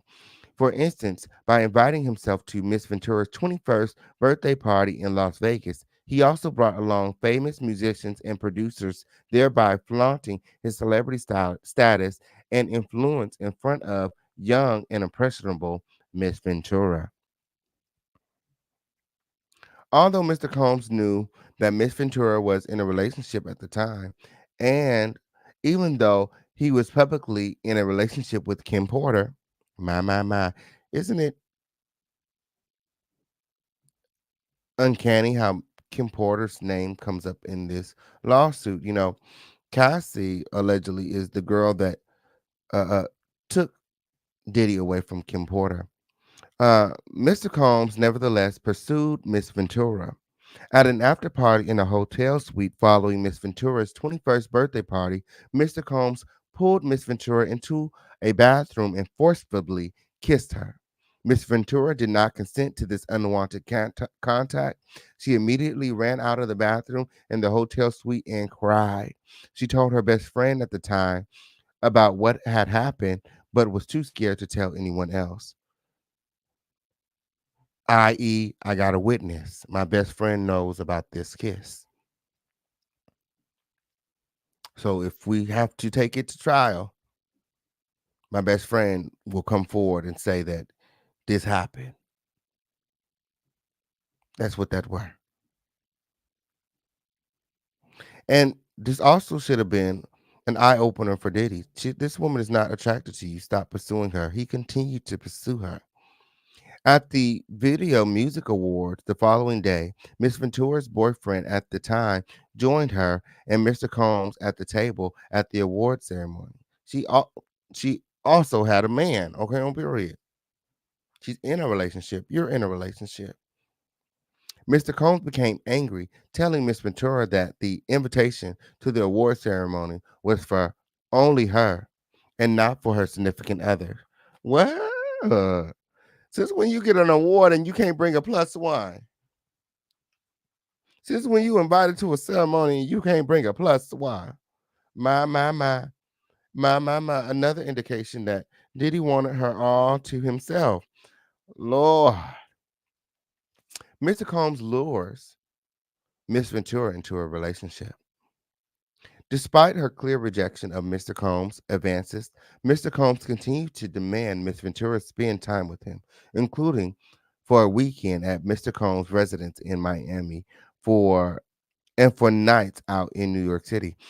Is this the part of her book like the read? This read was just too you know, intriguing. You know what I'm saying? Like, was this supposed to be part of the book? She said, I'm gonna release my book one way or another. She said, I'm gonna release my book one way or these chapters from the book. This is girl. Usually these legal documents be sort of confusing and all over the place. And you know what I'm saying? This is a pretty good read right here. Like, period. I hope that you guys are enjoying yourself. Continue to like the video, like this video, like this video, like this video right now. This is the home of the lituation. The more you guys like this video, the more you guys interact in the chat, the more notifications that YouTube sends out. Encourage YouTube to send out our notifications when okay on period. Here over on Black YouTube, we got to stick together when okay on period. Stick together, Crown family. Like this video, support this video. We can't do it without your support. Okay. On one night around September 2007, Mr. Combs insisted on taking Miss Ventura out. Miss Ventura acquiesced, fearing that rejecting Mr. Combs' request would have repercussions for her album deal, Mr. Combs, and his company, Bad Boys Records. Mr. Combs picked up Miss Ventura from her apartment in Manhattan in a blue luxury vehicle. Miss Ventura was surprised that when she got into the car, Mr. Combs was already inebriated. The fuck? He handed her a pill and told her to take it. When Miss Ventura asked what the pill was, Mr. Combs dismissed her and told her she would like it. She later learned the pill was ecstasy, something Miss Ventura had never before tried and did not want to try. This was the first time Mr. Combs got Miss Ventura high off ecstasy. Mr. Combs then proceeded to drive recklessly at very high speeds down the West Side Highway of Manhattan. And what's he trying to motherfucking make the bitch go into cardiac arrest? You get a high off ecstasy and then you start driving recklessly? Like, that's crazy. Miss Ventura was very scared, but did not dare to object to Mr. Combs, who appeared drunk, high, and agitated. Was this what was he gonna do? Like, what was he planning? I can only imagine her being very young and scared and intimidated in that car, high for the first time, wondering what the hell this crazy man is fixing to do. Mr. Combs took Miss Ventura to an upscale lounge in downtown Manhattan. Oh, you did all that crazy driving to bring us to this nice fucking place. Okay. Where he proceeded to get into an altercation with the security staff who would not permit Mr. Combs to enter. Now you hear around these nice, quiet people acting crazy. Okay. Presumably because he was belligerent. Miss Ventura decided to go home, but for the remainder of the night, Mr. Combs messaged Miss Ventura incessantly, complaining he left that she left him high and alone. My, my, my. My, my, my. In early fall 2007, Mr. Combs flexed his power and influence when he paid a promoter to create a fake flyer for a party hosted by Miss Ventura. This fake posting allowed Miss Ventura to have an excuse to go to Miami, Florida, and get her away from her boyfriend by using the guise of a legitimate event she had to attend. Miss Ventura was stunned at how easily Mr. Combs was able to recruit others to lie for him. Wow. Wow. So he created a fake event to get her away from her boyfriend just so he could take advantage. Miss Ventura was uncomfortable with the fake flyer, but because the request to go to Miami was made by the owner of the record label, DIDDY, and because she was scared to go against his wishes and face repercussions to her nascent career. I need to look that word up. Nascent? What is that, girl? Career? Hold on, let me look that word up for the girls in the back. Not for me, for the girls in the back. It means just coming into existence and beginning to display signs of future potential. So her nascent career. Yeah, absolutely. Miss Ventura agreed to join Mr. Combs in Florida. Okay, so she obliged. During this trip to Miami, Mr. Combs provided Miss Ventura with copious amounts of drugs. She became more intoxicated than she ever had before, and her intoxication lasted throughout the weekend trip. Wow. He got some really good shit over there. Okay. He got some really good shit over there. Last for days. Okay. Days. Okay. Have you high for days. Okay. On period. Lord. I said, where he getting this shit from? As she wanted Mr. Combs to continue to support her career, she felt she could not refuse Mr. Combs urging her to take more drugs. After providing her with drugs, Mr. Combs had sexual intercourse with Miss Ventura during this trip. So after getting her all drugged up, more intoxicated than she had ever been before in her life, this intoxicated lasted throughout the entire weekend trip. Mr. Combs proceeded to have sexual intercourse with Miss Ventura. Now, and she gives no insight onto whether or not this was consensual, whether or not she said no, we can just assume that it was not consensual because she was intoxicated. Um, and according to Cassie, she was not accustomed to doing drugs. Okay, this was all new. This was all new to her. Diddy was giving her what? Copious amounts of drugs. Okay. Um, which means that, she was using the drugs to cope. Okay. Copious amounts of drugs. She was using the drugs to cope. Okay. Because again, this is not something that she wanted. This is him exerting his control over her life, and everything she does. Within 2 years of meeting Mr. Combs, Miss Ventura found herself lured into the immediate circle of her boss, the owner of her record label, and one of the most powerful men in the entertainment industry. My. Oh, it gets deeper and deeper and deeper. Like this video, like this video, like this video right now. Like this video, like this video, like this video right now.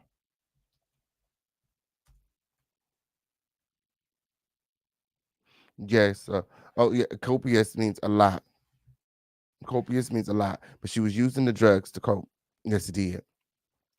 Yes, it did. So Mr. Combs exerts control over Miss Ventura's career and personal life. From the very start of their relationship, Mr. Combs exerted his power and influence over Miss Ventura. This dynamic was fueled by their nearly 20-year age difference, as well as their relative positions in the entertainment industry. With Mr.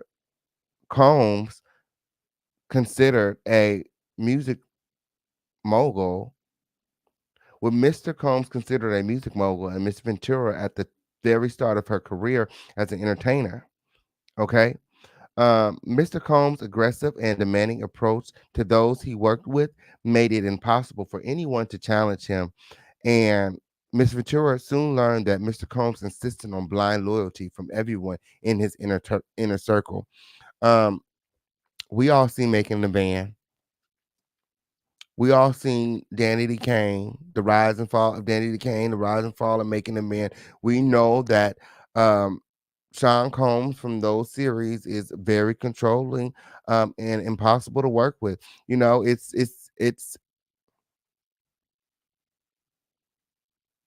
been that way. Like, for as far as I can remember, um, this has always been associated with Sean P. Diddy Combs' character. He's always been impossible to work with, very controlling, very demanding, um, very hard to please. Although Miss Ventura has saved up some earnings from her young modeling career, Mr. Combs' ostentatious display of wealth was intimidating to her. Mr. Combs paid for things with wads of cash and would repeatedly tell Miss Ventura, "Don't worry about money. I have money." Mr. Combs expensed lavish vacations for him and Miss Ventura, purchased a car for her, paid for her apartment, and provided her with extensive amounts of designer clothing. Around 2008 or 2009, Mr. Combs began to rent an apartment in Manhattan for Miss Ventura. See, that's where, for me, everything started to motherfucking go dog. Okay, you know, fuck you think you talking to, bitch? You have to put that shit in my name. You have to put that shit in my name. Okay, you around here putting your motherfucking hands on me and shit. We okay on period. Everything is gonna have to go in my name. Period. Yes, it did. Girl, not rent. Not rent. Girl, he rent in the apartment for Miss Ventura. Okay, the apartment was within walking distance of Mr. Combs' New York residence. He first showed Miss Ventura the apartment by bringing her there along with her parents. Miss Ventura's parents were skeptical of the mogul's display of wealth, but proud of their daughter's newfound success. Not newfound success. I mean, he's literally renting an apartment and allowing her to stay there. Oh, girl. Around 2010, Mr. Combs similarly paid for an apartment for Miss Ventura in Los Angeles, which was located about 5 minutes away from Mr. Combs' residence. He paid for many of her apartments in California and also purchased a Jaguar for her around 2013 or 2014. I think this probably the reason Jackie mad. This probably the reason Jackie mad. Okay, oh, period. Got the nasty about Cassie, a car named after motherfucking Jackie. Lord. Oh. All aspects of Miss Ventura's life were controlled by either Mr. Combs or his management companies. Every event Miss Ventura attended, from the travel to the makeup and clothing, was paid for directly by Mr. Combs and his affiliated companies. My. Ooh. Yeah, it's a lot. It's a lot. Okay, gather in close. Gather in close. Like this video, like this video, like this video right now. When. Yeah, oh, like this video right now. Okay? Compounding this all encompassing intrusion into her life, Mr. Combs secured his control over the young and impressionable Miss Ventura by introducing her to a drug fueled lifestyle that kept her complacent and compliant. Mr. Combs first introduced Miss Ventura to opiates in 2008. My. Not opiates. Not opiates. My.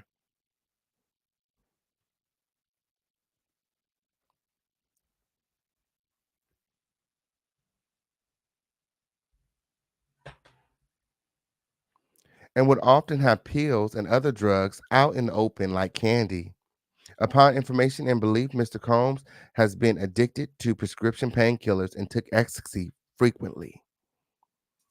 At first, Miss Ventura was given the prescriptions that Mr. Combs received from a doctor in Miami, Florida. Eventually, when Mr. Combs exhausted his supply of pills, he demanded that Miss Ventura procure prescriptions from this Miami doctor in her own name.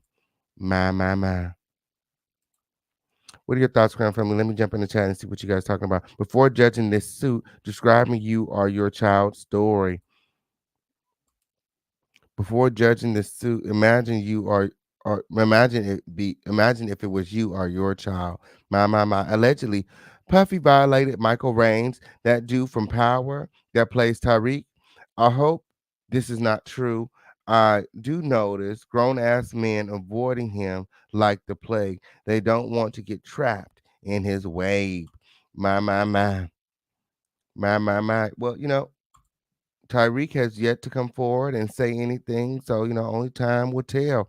The powers that be made Puff settle that lawsuit ASAP because they didn't want any smoking guns pointed at them. His life was probably threatened. Never seen a lawsuit settle this fast ever, ever. Okay, on period. It's probably the fastest lawsuit settlement in history, girl. Okay. Yeah, so shout out to everyone that's watching. Absolutely. Make sure that you guys are liking this video. Like this video, like this video, like this video right now. When okay on period. Oh, it is a rather long a document when bear with this Crown Family. We're almost through it. Okay. It's getting ready to get really, really good. Okay. Mr. Combs also became deeply involved in Miss Ventura's personal life, with his personal staff attending to Miss Ventura's day to day travel and other needs, including medical care. On multiple occasions, Mr. Combs had Miss Ventura's personal medical records sent directly to his email address. For instance, when Miss Ventura began experiencing memory loss, potentially due to excessive drug use and/or head injuries caused by Mr. Combs' beating, as described below. Her MRI results were provided directly to Mr. Combs. Mr. Combs also repeatedly arranged for his staff to drive Miss Ventura to certain doctor's appointments. In this way, Mr. Combs exerted ownership over Miss Ventura as another example of the ways in which he manipulated Miss Ventura and ensured obedience. Early on in their relationship, he asked Miss Ventura what she called her grandfather. When Mr. Ventura said that, Why they keep on calling her Mr. Ventura? It's Miss Ventura. Okay. Said that she referred to her grandfather as Pop Pop. Mr. Combs perversely insisted that Miss Ventura referred to him with that nickname. So now he wants to be called Pop Pop. He wants to be called Pop Pop, like she calls her grandfather. My, how sick. How sick. Somebody said it's old fashioned pimping. The first financer of rap. My. This part is sick. Yeah, it's getting ready to get really twisted, you guys. Make sure that you guys are liking this video. Win. Okay, I'm here. We need the whole gang in the building. Win. Okay, we've been live 2 hours. Don't be dusty. Support the home of the lituation. This is the content you guys should be supporting. It goes without saying. I shouldn't have to stop the live and really go into detail. But if you guys really support the official campaign, if you guys really support the show, okay, this is the content that you guys should be supporting. Okay? Like it never fails. Like I shouldn't have to stop the content to encourage you guys to support. Period. You guys support all the mess. You guys support all the mess. Okay? You guys need to also consider the psychological effects that that this stuff is having on the content creators. Okay? You guys support a mess, but you guys don't support anything else. Okay? If you guys want me to stay right here on YouTube, you guys are going to support everything that I do, or I'm going to go and get another job. Period. Support this show. And I shouldn't have to bring it up again. We've been live for 2 hours. Support the show. I shouldn't have to bring it up. I've been trying my hardest not to bring it up, but y'all bringing it out of me. Support the show. Okay, on period. So we're getting into the relationship and how it became violent. Mr. Combs and Miss Ventura's relationship becomes violent and abusive. What started as a whirlwind of celebrity meetings and drug and alcohol fueled parties, however, quickly turned frightening and violent. Miss Ventura was also exposed to the intense violence that pervaded Mr. Combs' rise to fame.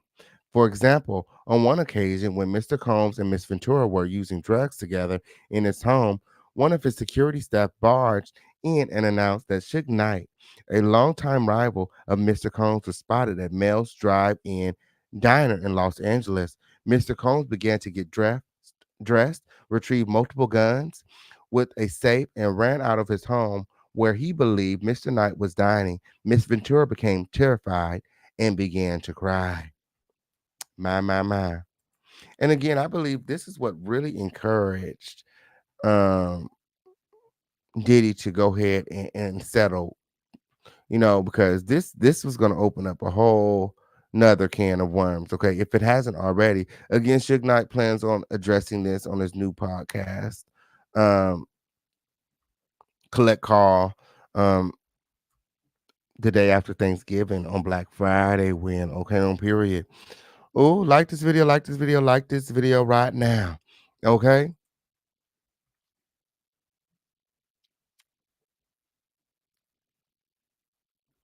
On at least 2 occasions, Mr. Combs demanded that Miss Ventura hold Mr. Combs' gun in her purse. Miss Ventura had no familiarity with guns and was petrified that the firearm would accidentally go off in her purse. There was no clear reason for why Mr. Combs required her to hold his guns, except to reinforce to his girlfriends that he was violent, powerful, and dangerous. Over the next decade, multiple times each year, Mr. Combs would violently beat Miss Ventura, leaving bruises on her body. After every instance in which he beat Miss Ventura, Mr. Combs used his money and power to orchestrate extensive efforts to hide the evidence of his abuse, including by hiding Miss Ventura in hotels for days at a time to let her bruises heal. In one such instance, after a party with Jay-Z, Mr. Combs beat Miss Ventura repeatedly in the Escalade, including by kicking and hitting her. He forced her out of the vehicle on Fifth Avenue in New York City. She was eventually able to hail a cab and get to her apartment in Manhattan, where she cried in fear, realizing that there was no one she could tell about what had happened at the hands of this incredibly powerful man. She spent the subsequent 3 days hiding in her apartment. In January 2009, after Mr. Combs learned that Miss Ventura spoke to another music manager at a party in Los Angeles, he became enraged. She had hoped speaking to this manager would allow her to further grow her career and that Mr. Combs would be happy for her. But instead, he became extremely angry and pulled her out of the club where the party was taking place.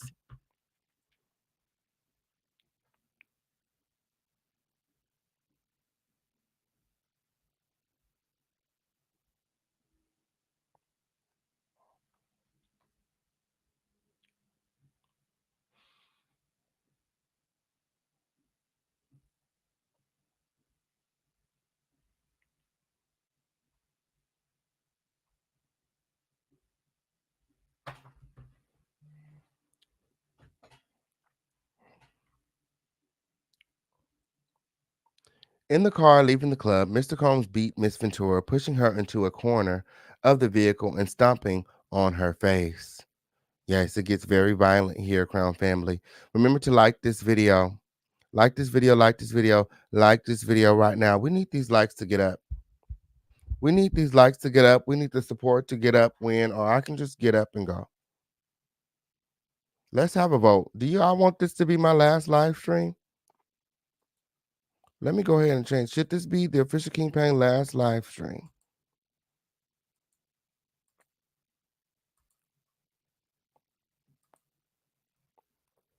Let's have a vote. Should this be the last live stream? How do I change it? Let me go ahead and change it. Because we can make that happen on today. We can absolutely make that happen on today.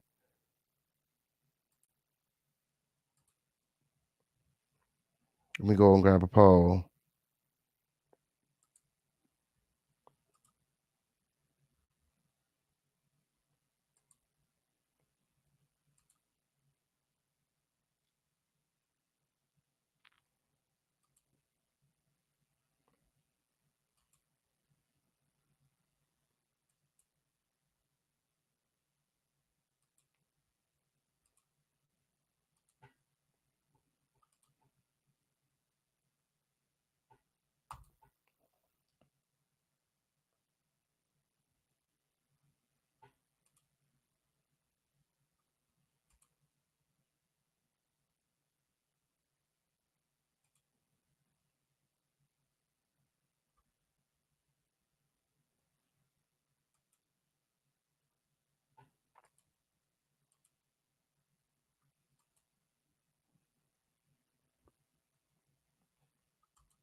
Okay, I think the poll is there. Y'all go ahead and vote. Y'all go ahead and vote. I think the poll is there. Y'all go ahead and vote. Win. Should this be my last live stream? Should we just end it right now? Should we just end all of this right now? Should we just go ahead and end it? The official King Pain show. Should we just call it a quits?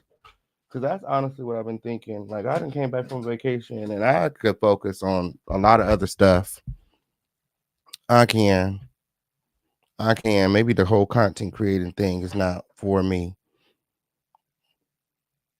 Because I tried my hardest to get through this live stream and not bring up the support, but y'all not gonna support if I don't mention it.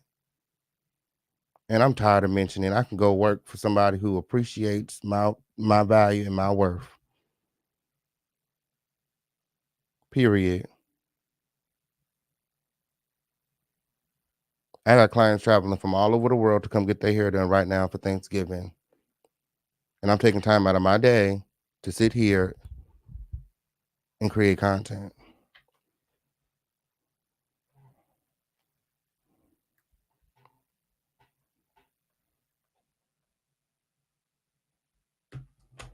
Let's have a vote.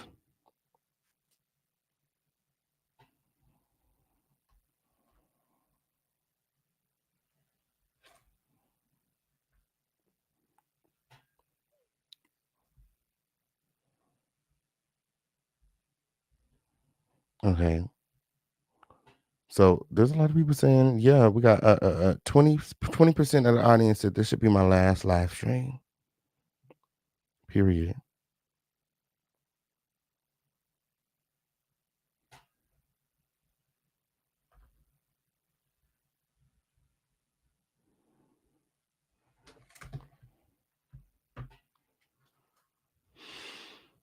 Period. Like this video, like this video, like this video right now.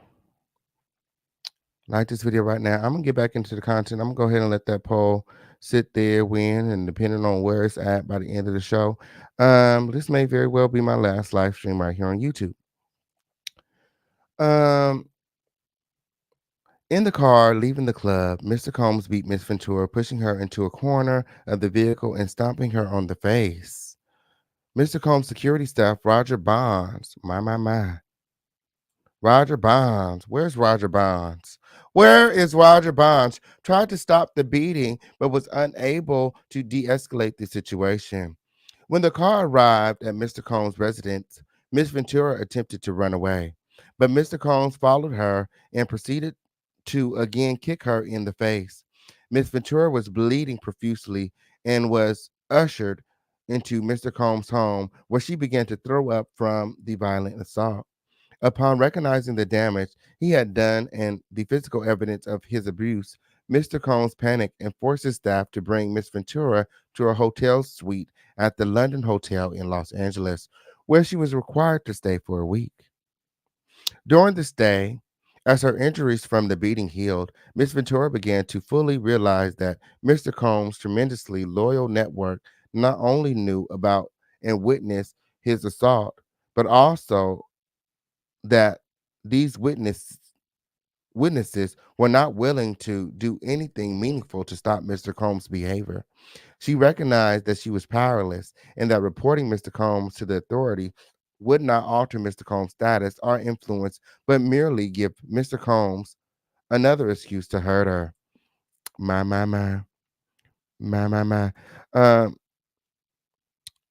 It has happened to me before on a few polls.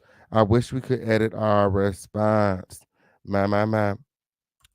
What about you? What you talking about, Willis? It is blasphemy for us to be talking about you discontinuing your live streams. The king is here.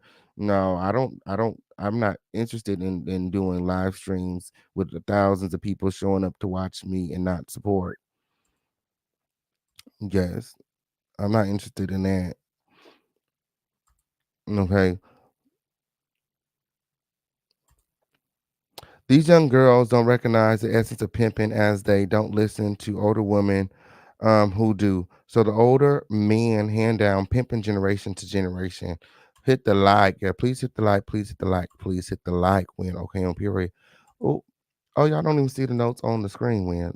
What happened to the notes on the screen? Oh, there they go. There they go. Oh, there they go. Period. All right. While in the hotel, and this is not about me. This is not about me. Okay, on period. Let's stay on the show. When let's stay on topic. Let's stay on task. When okay, if this gonna be the last show, let it be the best last show. Okay, on period. Let it be the best last show. When okay, on period. Yes, pick those frowns up, win. Okay, on period. If this gonna be the last show, let it be the best one. Okay, on period. Let it be the best one. Okay, on period. Let's end the whole situation with a bang. Let's end the situation with a bang. If this gonna be the last show, let it be the best one. Okay. Yikes. Like this video, like this video, like this video. Let it be the best one. Period. Don't do that. Don't do that. I don't even want to see it in the chat. Just put your vote in and let it be. Cast your vote and let it be. Win. Whatever the poll gives at the end of the show, that's what it is. Just cast your vote and let it be. Everybody not even voting. We only got 34 votes and there's 100 plus people in the house. There's 100 plus people in the house. Anybody that does not vote, I'm going to automatically count it as a yes vote. So you not voting is not helping. I'm automatically going to count it as a yes vote. So technically, okay, if there's 34 votes, there's 70 people that said no. So technically, there's more of you guys in here that believe that this should be my last live stream because all of y'all are sitting there not liking it. All of y'all sitting there, oh, I'm just not going to take the poll. I'm just not going to take the poll. You're not going to leave me in limbo, okay? Because anybody that decide not to click the poll, I'm going to assume that they want this to be my last live stream. I'm going to assume that y'all want to end the whole show, okay? On period. Don't sit there and act like you don't hear me. That'd be the problem. I be sitting here and I'm talking, and you're watching and you're entertained, but then when you ask a question, it's like I am not me. No, I'm talking to you. I'm talking to the people sitting here on my show. Period.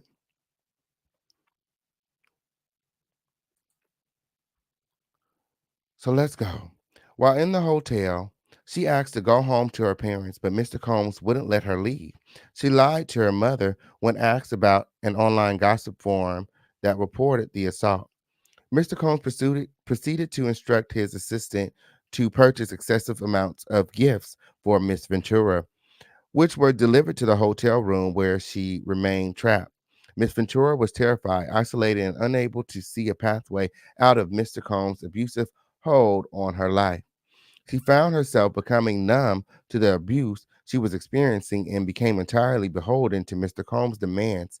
She began to blindly follow his instructions out of fear and again being on the receiving end of the vicious beating.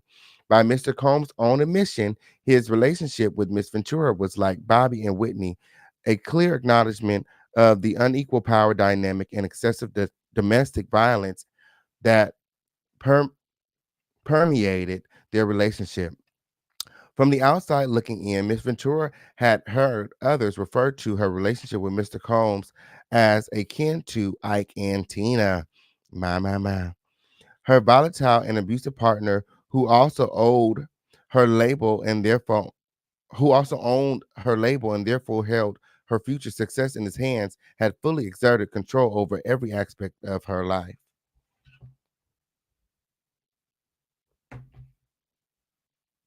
Mr. Combs forces Miss Ventura into sex trafficking. Within a few months of beginning a romantic relationship with 40-year-old Mr. Combs, the 22-year-old Miss Ventura felt beholden to his whims and demands. While in New York City, Mr. Combs told the Miss Ventura that he wanted to engage in a fantasy of his called voyeurism. Mr. Combs said that it would turn him on if he saw Miss Ventura with another dick. My. Not another dick. Not another dick. Please stop with the love bombing in the chat. Don't do the love bombing in the show. Don't do the love bombing. It's easy to support. All the love bombing could stop. I'm gonna end the show. You had every opportunity to interact with what I'm talking about. There's a lot of stuff that's coming out in this court document. Do not do the love bombing. Let's talk about the court document. You can like this video. You can support this video. You can share this video. Don't do the love bombing when I'm irritated. That's trash. That's trash as fuck because y'all have had 2 hours and 30 minutes now to support the content. If you're not liking the content, why are you still here?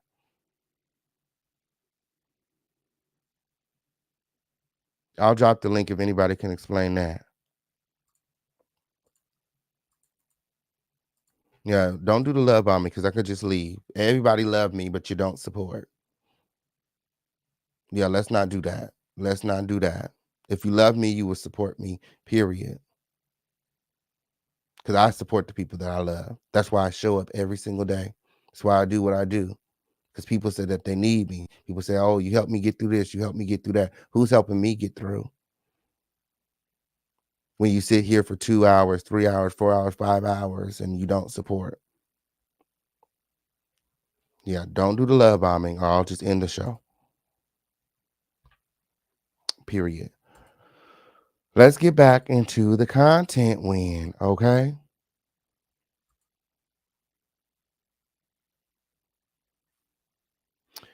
Ooh. Oh, so now we get into the first time. The first time Mr. Combs hired a man and brought the man to his home in Los Angeles. The man, Mr. Combs, and Miss Ventura wore masquerade masks and ingested drugs.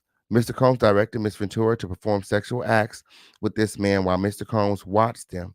He masturbated while he directed Miss Ventura and the man to do specific sexual acts. The entire encounter lasted multiple days. Mr. Combs began to call the arrangement a freak off, or FO. My. He would repeatedly tell Miss Ventura at random moments that he wanted a freak off, and Miss Ventura was eventually expected to facilitate the location and the hiring of the male sex workers. At certain points during Miss Ventura and Mr. Combs' relationship, he would insist on a freak off weekly.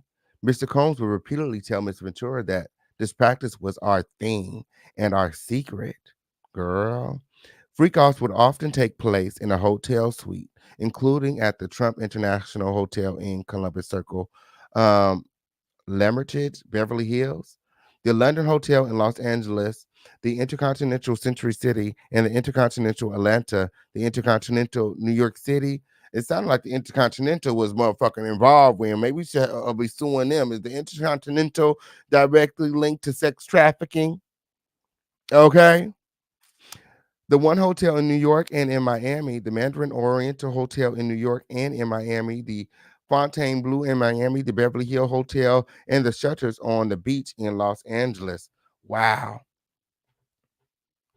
So this happened quite often. This happened a lot. This happened a lot.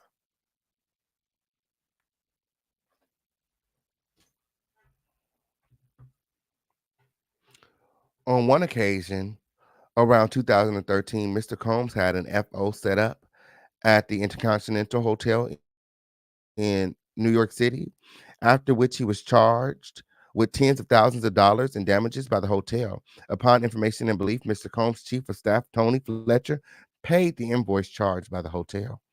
My.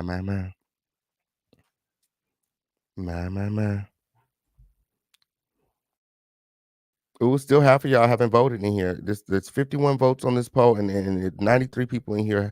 Okay, on period. So I can just go ahead and assume the other 45 people is not going to vote.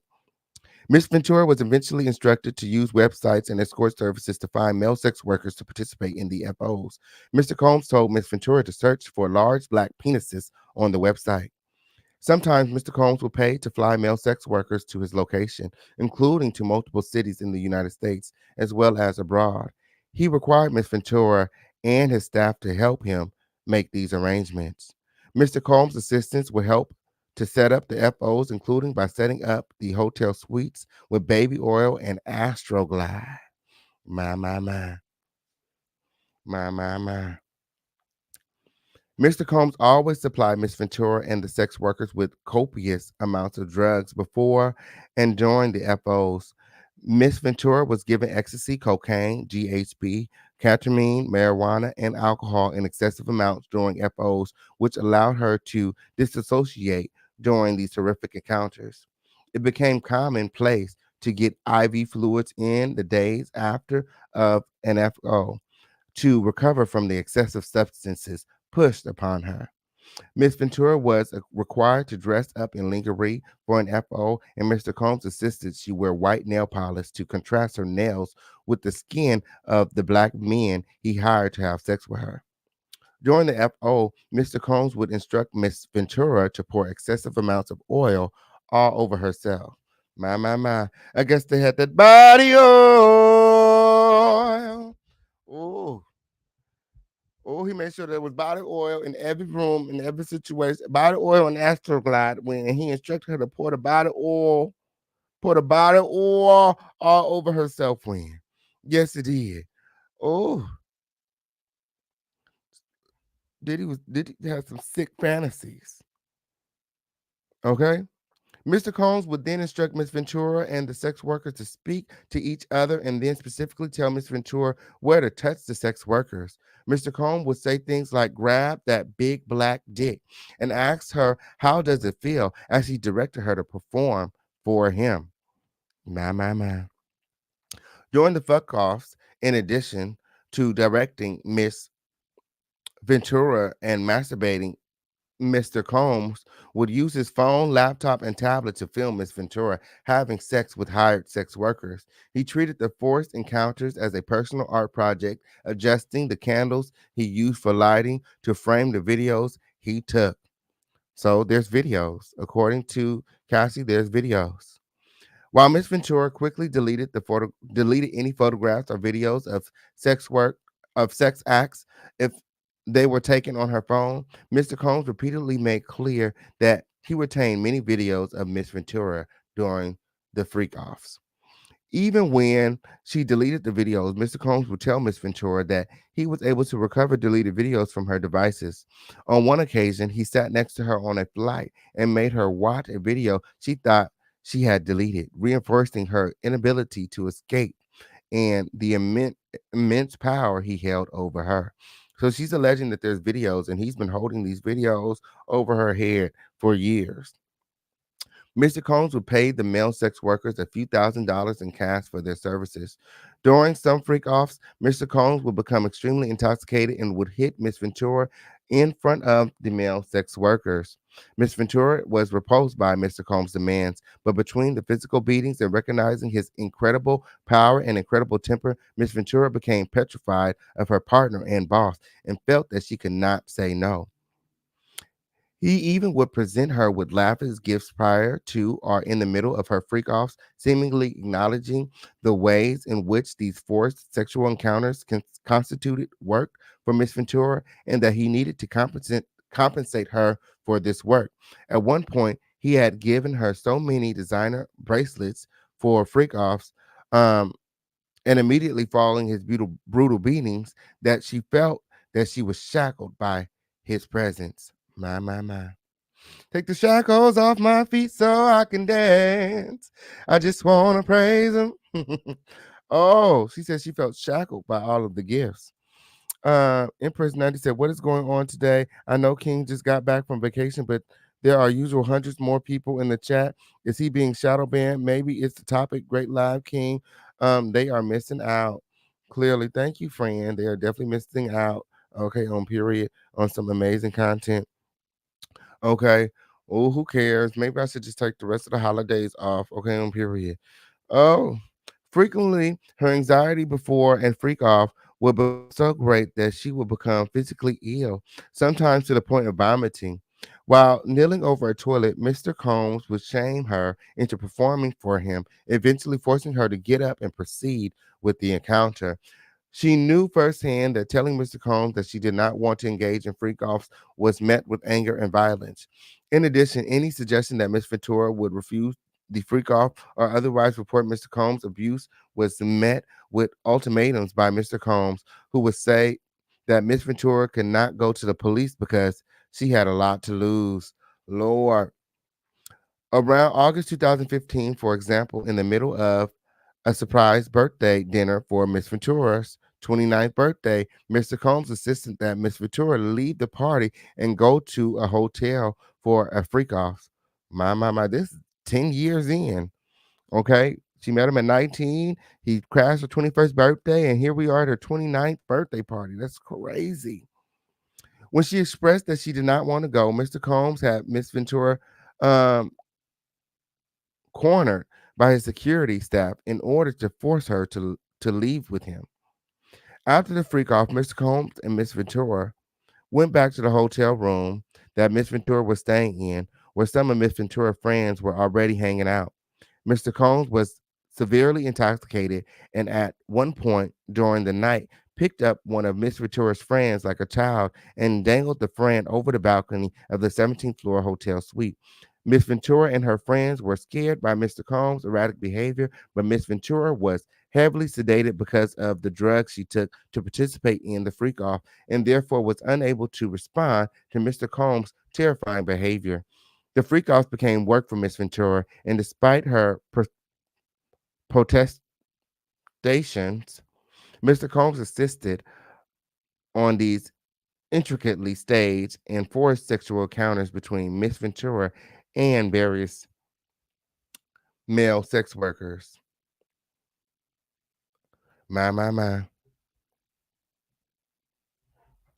My, my, my. Ooh, it's a lot going on. Ooh, it's a lot going on. It gets worse, Crown Family. It gets worse. Bear with me when, okay, on period, it's a lot going on. Yes, I know that this can be triggering for some, okay? This can be triggering for some when, okay, on period. Take the pole, hop out of the bushes, take the pole when, okay, on period. My fate is in your hands.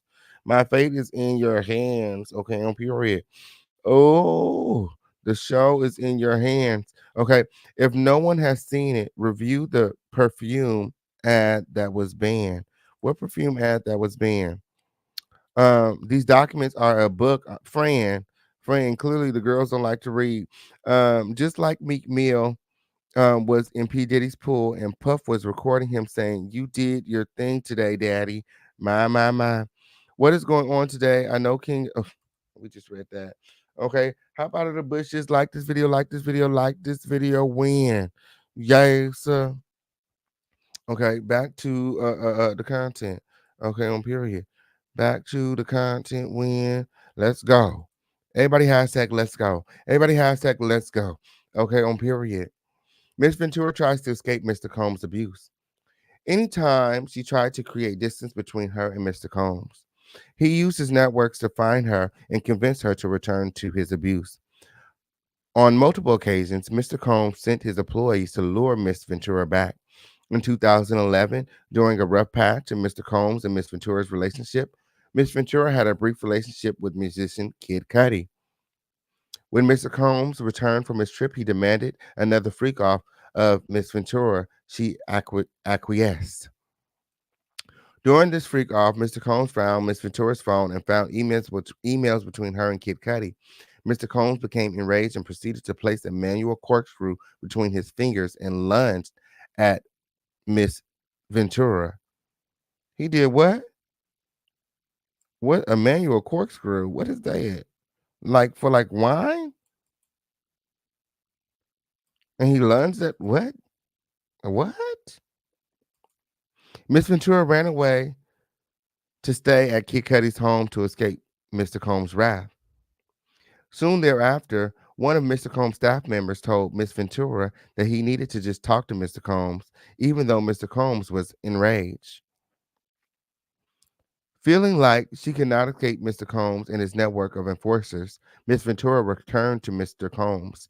He hit her several times and then kicked her in the back as she tried to run out the door. She went to her parents' home in Connecticut where her mother took pictures of the bruises Mr. Combs had left on Miss Ventura's body. In February 2012, during Paris Fashion Week, Mr. Combs told Miss Ventura that he was going to blow up Kid Cudi's car and that he wanted to ensure that Kid Cudi was home with his friends when it happened. Around that time, Kid Cudi's car exploded in his driveway. Miss Ventura was terrified as she began to fully comprehend what Mr. Combs was both willing and able to do to those he believed had slighted him. And again, Kid Cudi has come forward to confirm these accusations. This is why he settled insanity. This should not be your last live stream, and anybody who said yes is a hater. My. This is crazy. You meant to inbox last night? Inbox who? My. Thanks for taking the time to go through this with us. My, my, my. My. It is the Lock Crown family. Make sure that you guys are liking this video, like this video, and take the poll. Take the poll already. Take the poll already. Okay? Seems about half of you guys think that I should quit. Okay, in 2015, Miss Ventura spoke to a popular music manager at an after party in a hotel suite in Las Vegas. Mr. Combs saw her speaking to this manager and sternly told her to step into the bedroom adjoining the suite. In the bedroom, Mr. Combs beat Miss Ventura severely. She ran from corner to corner of the room trying to avoid Mr. Combs beating and kicking. When she tried to lock herself in the bathroom, he pushed through and punched and kicked her while she curled up under the toilet. Her screams were drowned out by the loud music playing in the outside area of the hotel suite. When Mr. Combs, head of security and assistants, saw Miss Ventura after the assault began, they began to cry. Miss Ventura had two black eyes, a burst and bruised lip, and a huge welt on her forehead. Upon seeing the results of the vicious attack, Mr. Combs immediately took steps to conceal his wrongdoings.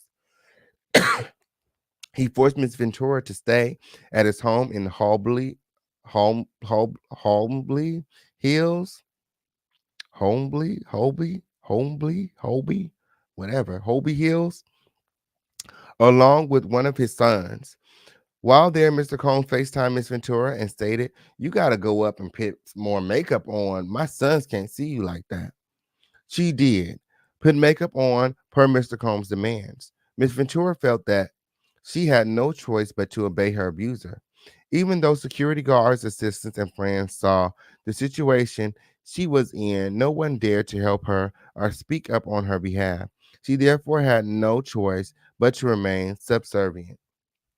Later in 2015, while shooting a movie in Cape Town, South Africa, Miss Ventura began a flirtatious relationship with an actor. She spent New Year's Eve with this actor, but Mr. Combs soon found out. Mr. Combs called the actor and threatened him. The actor proceeded to call Miss Ventura and tell her, "You really need to call Mr. Combs." In or around March 2016, during a freak off at the Intercontinental Hotel in Century City, Los Angeles, Mr. Combs became extremely intoxicated and punched Miss Ventura in the face, giving her a black eye. After he fell asleep, Miss Ventura tried to leave the hotel room, but as she exited, Mr. Combs awoke and began screaming at Miss Ventura. He followed her into the hallway of the hotel while yelling at her. He grabbed at her and then glass took glass vase in the hallway and threw them at her, causing glass to crash around them, and she ran into the elevator to escape. She managed to get into the elevator, and when she got to the lobby, quickly took a cab to her apartment. Upon realizing that her running away would cause Mr. Combs to be even angrier with her and completely stuck in his vicious cycle of abuse, Miss Ventura returned to the hotel with the intention of apologizing for running away from her abuser. When she returned, hotel security staff urged her to get back into a cab and go to her apartment, suggesting that they had seen the security footage showing Mr. Combs beating Miss Ventura and throwing glass at her in the hotel hallway. Upon information and belief, Mr. Combs paid Intercontinental Century City $50,000 for the hallway security footage from that evening. After this, Miss Ventura left her home in Comstock and went to hide away at a friend's home in Florida. James Cruz, president of Bad Boys Management, tracked Miss Ventura down and told her that her single would not be released if she did not answer Mr. Combs' phone call. A woman who worked at Sony Music reached out to her with a similar ultimatum concerning her record. Incredibly, Mr. Combs even convinced one of his attorneys to call Miss Ventura at this time. This lawyer told Miss Ventura that it is in your best interest to call Mr. Combs back. Each time Miss Ventura tried to run away, Mr. Combs and his powerful network would force her back to him. Mr. Combs' tight hold over her life and irreparably damaged her friendship. Um, Around 2018, when Miss Ventura was with her friend Carrie Morgan in a house, Mr. Combs used his key to Miss Ventura's house and came in unannounced. He and Miss Morgan had an altercation during which Mr. Combs threw a hanger at Miss Morgan. Upon information and belief, the incident resulted in a settlement between Mr. Combs and Miss Morgan, and Miss Ventura ended up paying Miss Morgan additional funds in an attempt to resolve the dispute between her close friend and her abusive and controlling boyfriend. The relationship between Miss Ventura and Miss Morgan has been strained since this time. Seeing the extreme measures Mr. Combs took to keep a tight hold on Miss Ventura and isolate her from her support network, and having experienced the repercussions of rejecting his demands, Miss Ventura felt that saying no to Mr. Combs would cost her something: her family, her friends, her career, or even her life. My. She was scared for her life. Oh, surviving Diddy. Lord. These people are sickos. He's surrounded by yes men. The hotel is just as guilty. Absolutely. This was filed with the U.S. federal government. Man, it would have been burning. Bed Part 2. My. Not Burning Bed Part 2. What's that supposed to mean when? Then he gonna fuck around and face RICO charges for all the human trafficking. You guys like this video? Like this video? Like this video right now, when? Lord. Okay, we're almost through this article, when. Okay, on period. This is not an article. This is almost through this complaint that Cassie filed with the New York courts. Okay. By 2017 and 2018, Miss Ventura became desperate to leave Mr. Combs and his abuse of her. She recognized that if she stayed with him, she would never be able to have a successful career or ever be physically and mentally safe. Therefore, became determined to completely break away from Mr. Combs and his cycle of abuse, and made concerted efforts to avoid him. In September 2018, she joined Mr. Combs for a dinner at an Italian restaurant in Malibu, California, for what she believed would be a discussion about concluding their relationship for good. After dinner, Mr. Combs and Miss Ventura returned to Miss Ventura's home, which was paid for by Mr. Combs. Mr. Combs forced himself into her apartment and tried to kiss Miss Ventura. She told him to stop and attempted to push him away. Mr. Combs then forcibly pulled off Miss Ventura's clothing and unbuckled his belt. He proceeded to rape Miss Ventura while she repeatedly said no and tried to push him away. Soon thereafter, Miss Ventura took steps to completely separate herself from her longtime abuser, including by leaving the home that he paid for and returning the car he purchased for her. Despite moving away, Miss Ventura's address was posted online in early 2019, leading to fears for her safety. Miss Ventura, who was under immense duress during the months after Mr. Combs raped her, took all steps possible to entirely remove herself from the abuser's armpit. Ambit. I'm reading too fast, including by entering into contracts that to end her record deal with Bad Boys Entertainment. Mr. Combs' sexual and physical abuse of Miss Ventura has caused her lifelong harm. As a result of the immense trauma Miss Ventura endured over a decade with Mr. Combs, she has suffered and continues to suffer from immense emotional distress.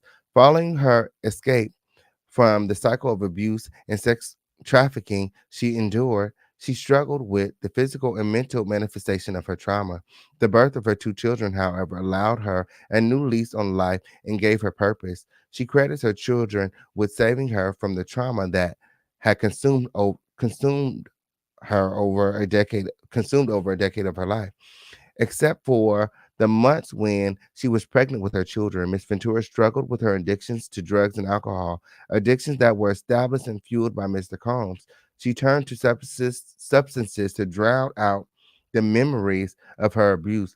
Without being intoxicated, she suffered from horrific nightmares of the forced sexual acts that Mr. Combs demanded she participated in during regularly scheduled freak-offs, of the physical beatings that she endured throughout her relationship. She had difficulty eating and sleeping, and her relationships with her family suffered. During this time, she frequently had thoughts of ending her life. To rebuild her life and her career, Miss Ventura needed to completely reinvent herself. She checked herself into inpatient treatment at a rehabilitation center, where she first confronted the extent of the trauma she lives with. She has required intensive therapy and other medical care to recover from Combs' abusive from Combs' abuse, and she will forever live with the physical and psychological repercussions of the over a decade of violence, fear, and exploitation she endured.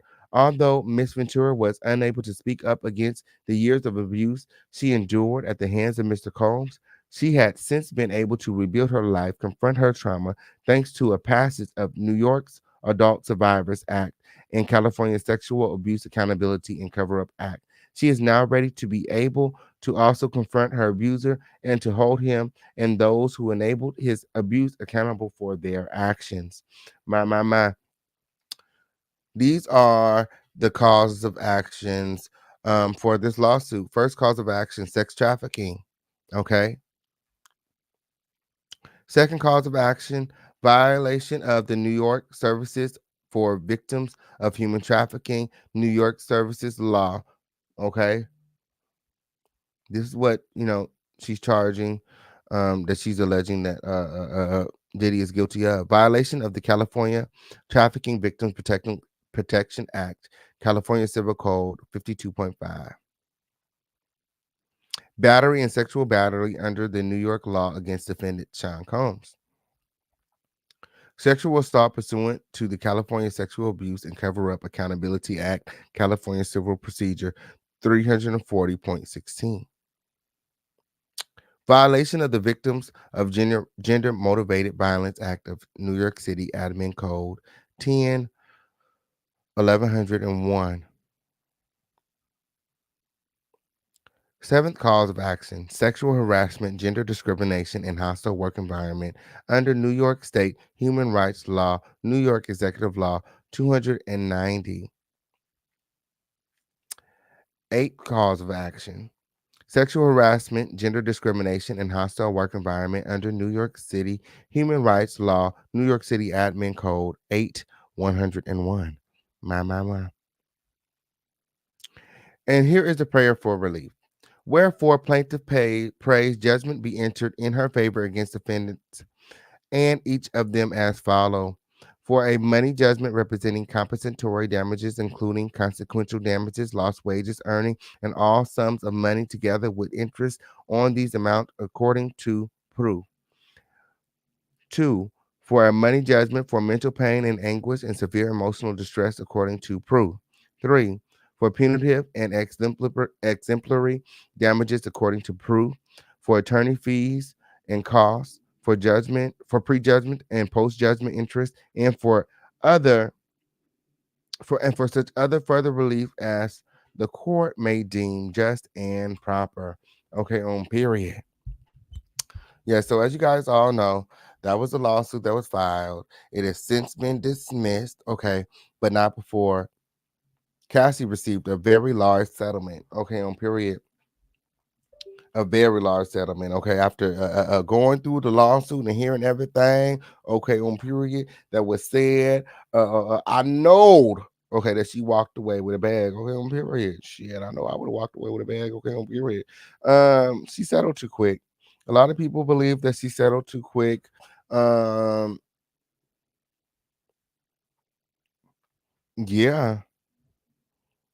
I mean,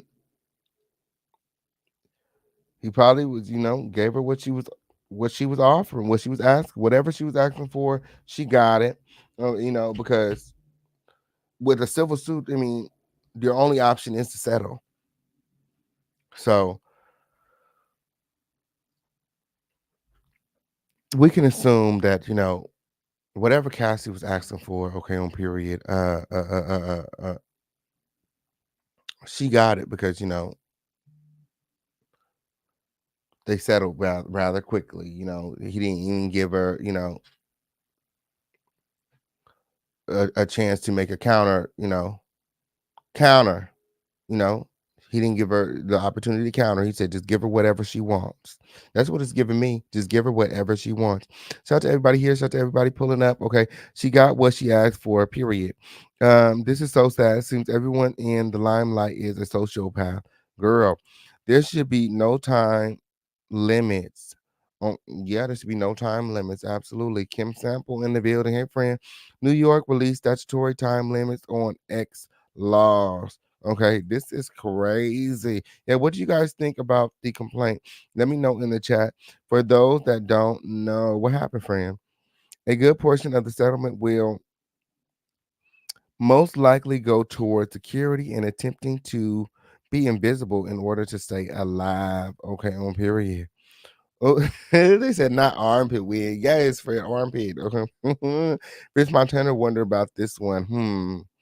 Guys, if you do the knowledge, no ever remain loyal to Mr. Combs. Everyone tends to leave or die. Oh, I think if you mean if you do the research. Um,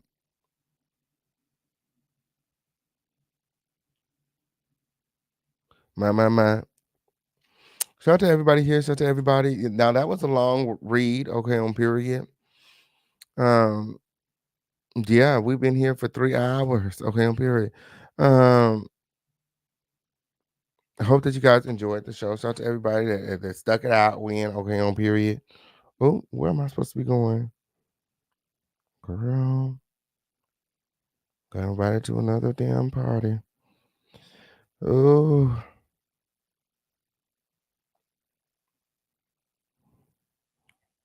yeah, I'm starting to be over like the parties, Hollywood, all of this. Maybe this is not for me.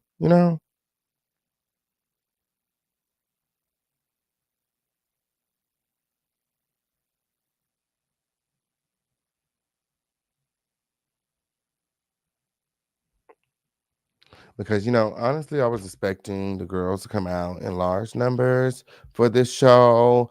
Everybody's been talking about it. Like somebody said, I don't know if the Fish King Pain is shadow banned or what, but where's everybody at? Like, I don't know.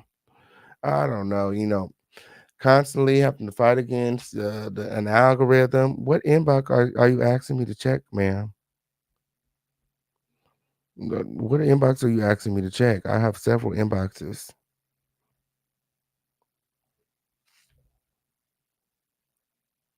I have several inboxes. What am I checking my inbox for?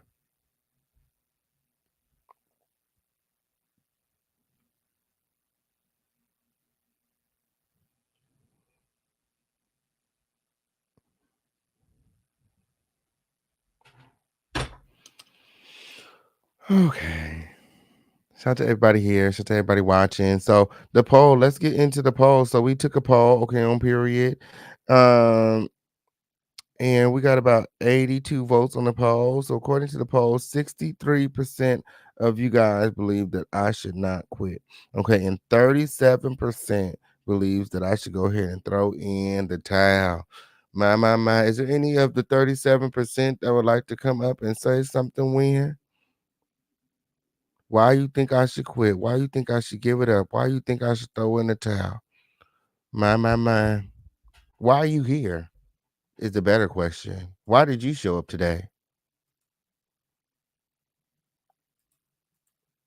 Why did you show up today? Why did you sit through a whole 3-hour live just to be a hater? Is your life really that shitty to where you have to sit up and force yourself to watch people that you don't like on the YouTube? There's tens of thousands of creators right here on the YouTube. Does anybody mind sharing why they feel like I should quit the YouTube? The link is in the chat.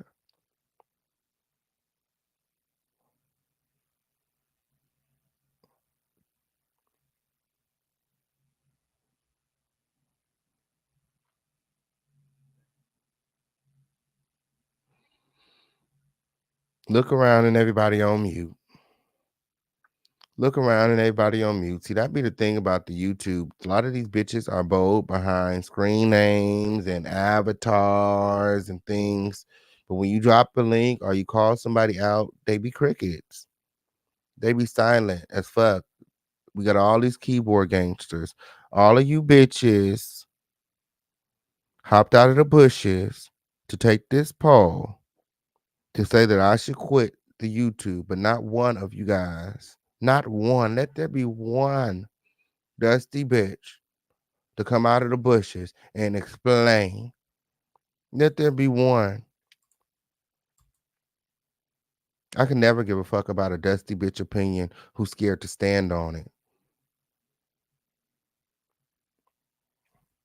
Stand on it. The link is in the chat. Stand on it.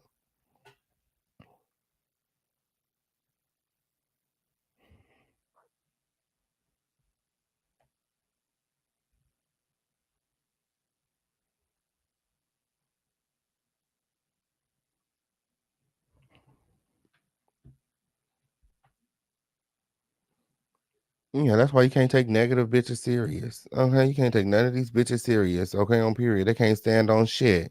Can't stand on shit. You came over here just to be negative. Okay, on period. I knew the vibe was off.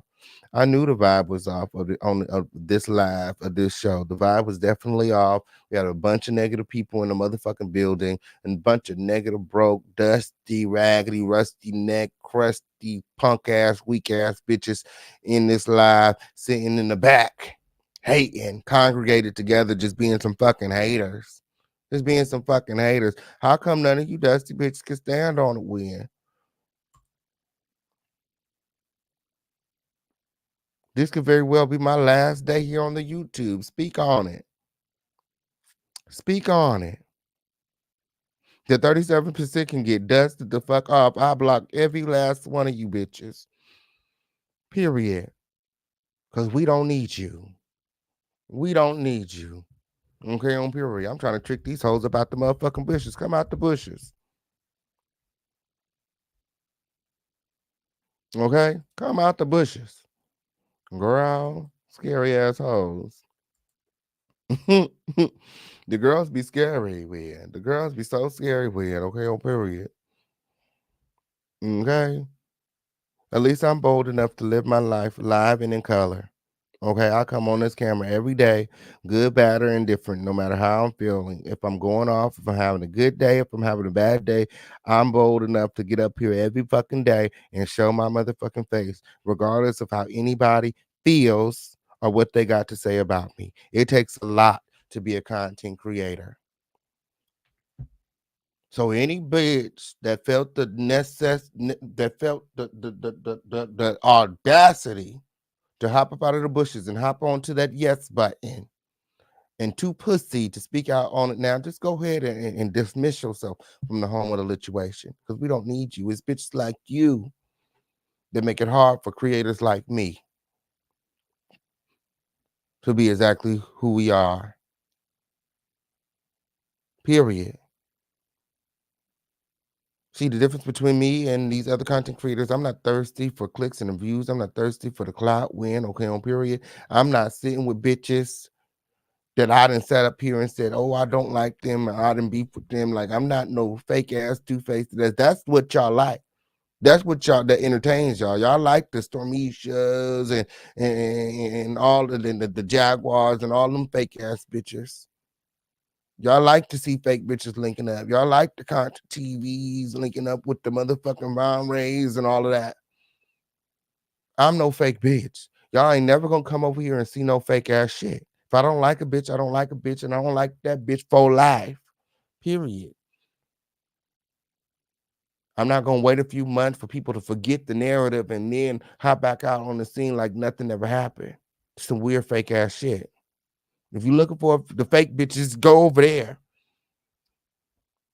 Cause you ain't never gonna get no fake from me. Okay. If I'm feeling away, I'm gonna let you guys know. Just like I did during this show. Period. I felt away. I feel away. I feel away. I feel away. Because the Crown family, my audience, requested new content. Okay. And here we are. We have new content. And it's like we're struggling for support. That's unlike the Crown family. That's unlike the lituation. So at this time, If anybody has anything to say, let's talk about it. I'm opening up the floor. I'm opening up the call lines. Speak now or forever hold your peace. What's going on? Y'all ask for new content. What's going on? We got the new content. There's a lot of stuff going on. The link is in the chat. Don't leave me hanging. I'm opening up the floor for everybody to speak. Speak now or forever hold your peace. I don't never, ever, ever, ever want to hear it again. Speak now or forever hold your peace. What's going on?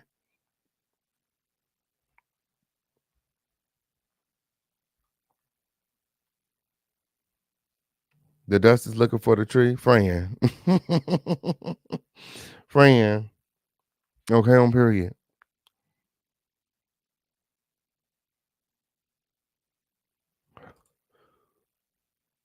Thank you, Fran. Guys, so the girls probably was upset they didn't know I could read so good. Is that what it is? A lot of these illiterate bitches started to head out. They said, "Oh, he over there reading."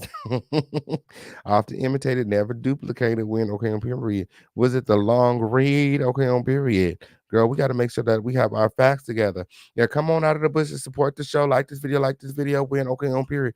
This is such an informative, excellent live. I'm sure King will recoup all the normally expected views on the replay. I'm sure, friend. I just don't do the fake shit on him, period. Thank you, friend. Got you, sir. Nobody want to click this link though. Nobody got nothing to say. When okay, on period.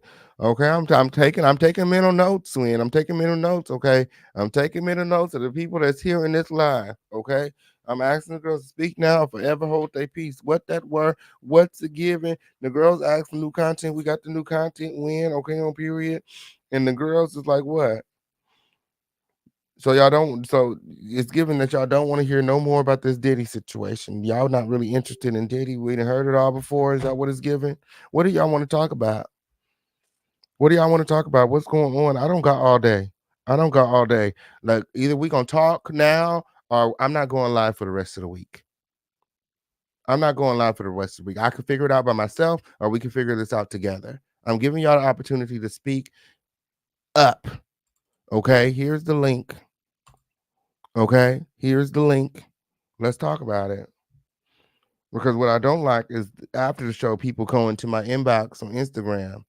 Why do we need to have there's no need for us to have a private conversation. I have a team. You can say whatever you need to say right here in the public space. Okay. If you want to be a part of the show, you apply. You apply. Don't hit me up in my inbox after the show like, oh, King, I just thought you should know. No, that's not how this goes. Okay. Yay. So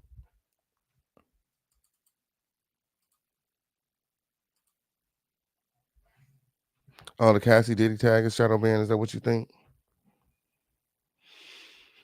Okay. I'm just saying.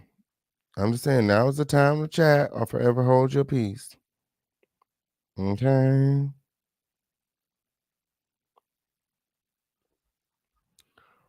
Man.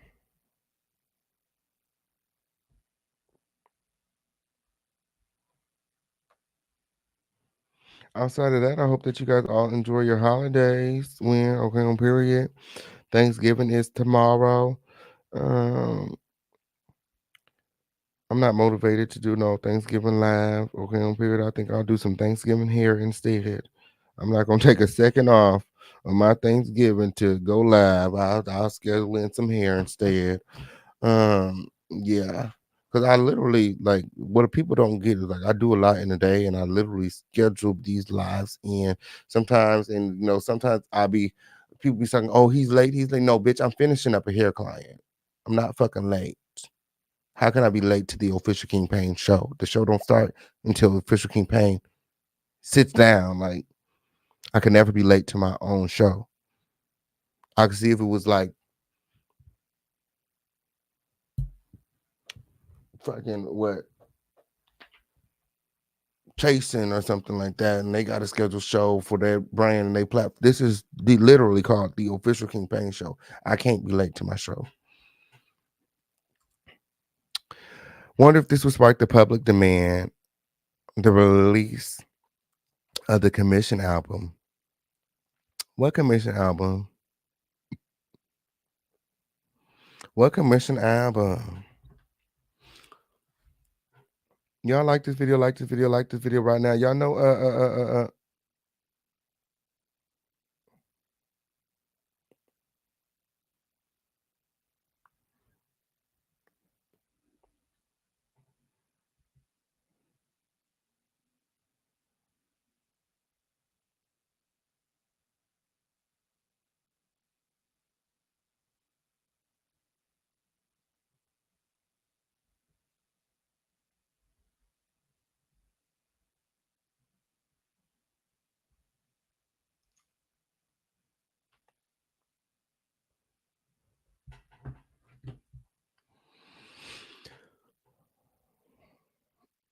it's old hip hop stuff when okay. With entertainment, Cameron, Charlie, Baltimore. Charlie Baltimore. Okay, on period. I remember Charlie Baltimore. Um, yes. Okay. But I might come back live later on tonight, depending on how I'm feeling. But I'm probably not gonna do no Thanksgiving live. I got a lot of clients, okay, and I think I'll just rather just book all my clients and not even be worried about no damn live. Okay, I don't have time to be worried about all of the factors and things that come along with it. Okay.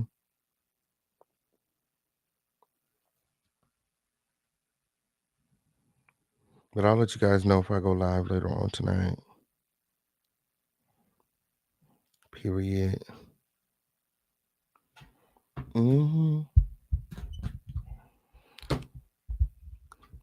Rough Rider, please stop with the love bombing win. Okay, on period.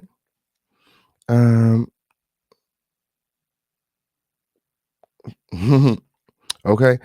So dude has been facing himself on Cassie, forcing himself on Cassie from their initial meeting. Her experience meeting him reminds me of Kiki's story about Trey Songz at the party she went to. My, my, my. My, my, my. Thank you, friend. Thank you, friend. I didn't really get a lot of response from you guys, okay, on period, as far as should we continue to stay on Diddy's neck, okay? Um, Somebody looking for the link. The link has been dropped. The link is there. Okay, on period. I'm about to head out of here. Okay, on period. We've been live for 3 hours. We're in okay, on period.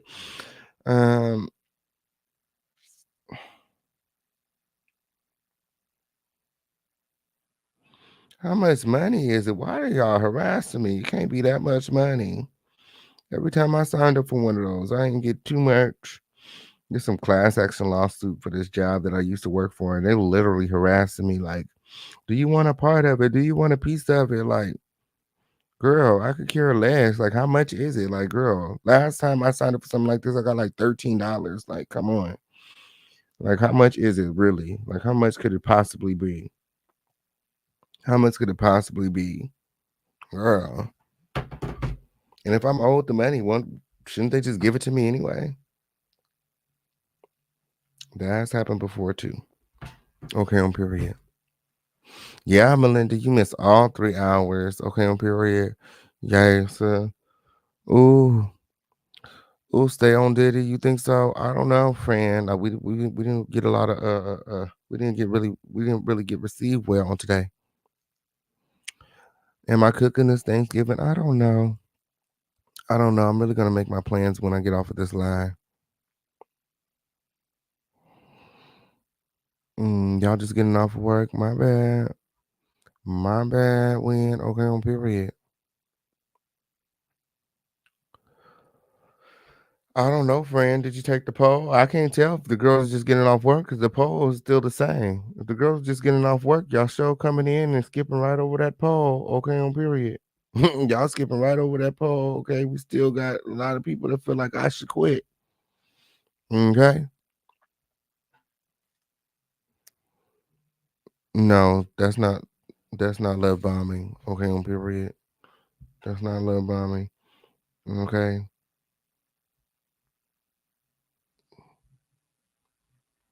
But let me get out of here before I piss anybody else off, okay, on period, or before I become even more pissed off. Let me just go. Let me just go. Let me just go. People getting off of work in here, girl. Let me just go. Let me just go. I'll see y'all later. I'll see y'all later. I didn't even get an alert that you was live. That's what they do, friend. That's what they do. You can get that's YouTube, I guess. That's YouTube. I don't have no control. See, actually, there's more people saying that I should quit. That's what's going on. There's more people coming in here saying that I should quit. Losers. Just want to spread hate.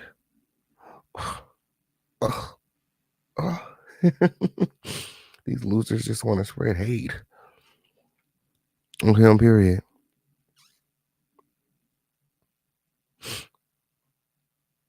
Oh no, that's not what that said. Oh, you thought that was you, friends? He said, I thought that said that I like the video. No, friend, that's his.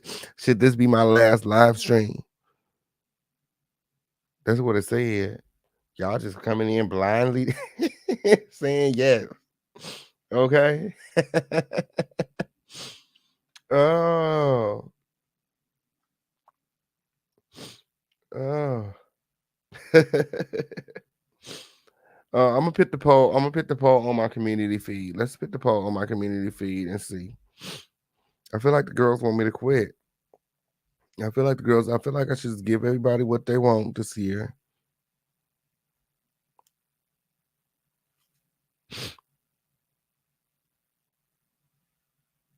Period.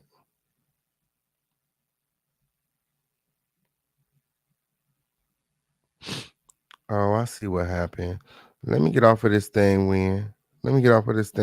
So I can talk some business. Let me get off of this thing when so I can talk some business. I'll talk to you guys soon. When. Okay, on period. Until next time, I love you guys. Adios and good night. Thanks for watching.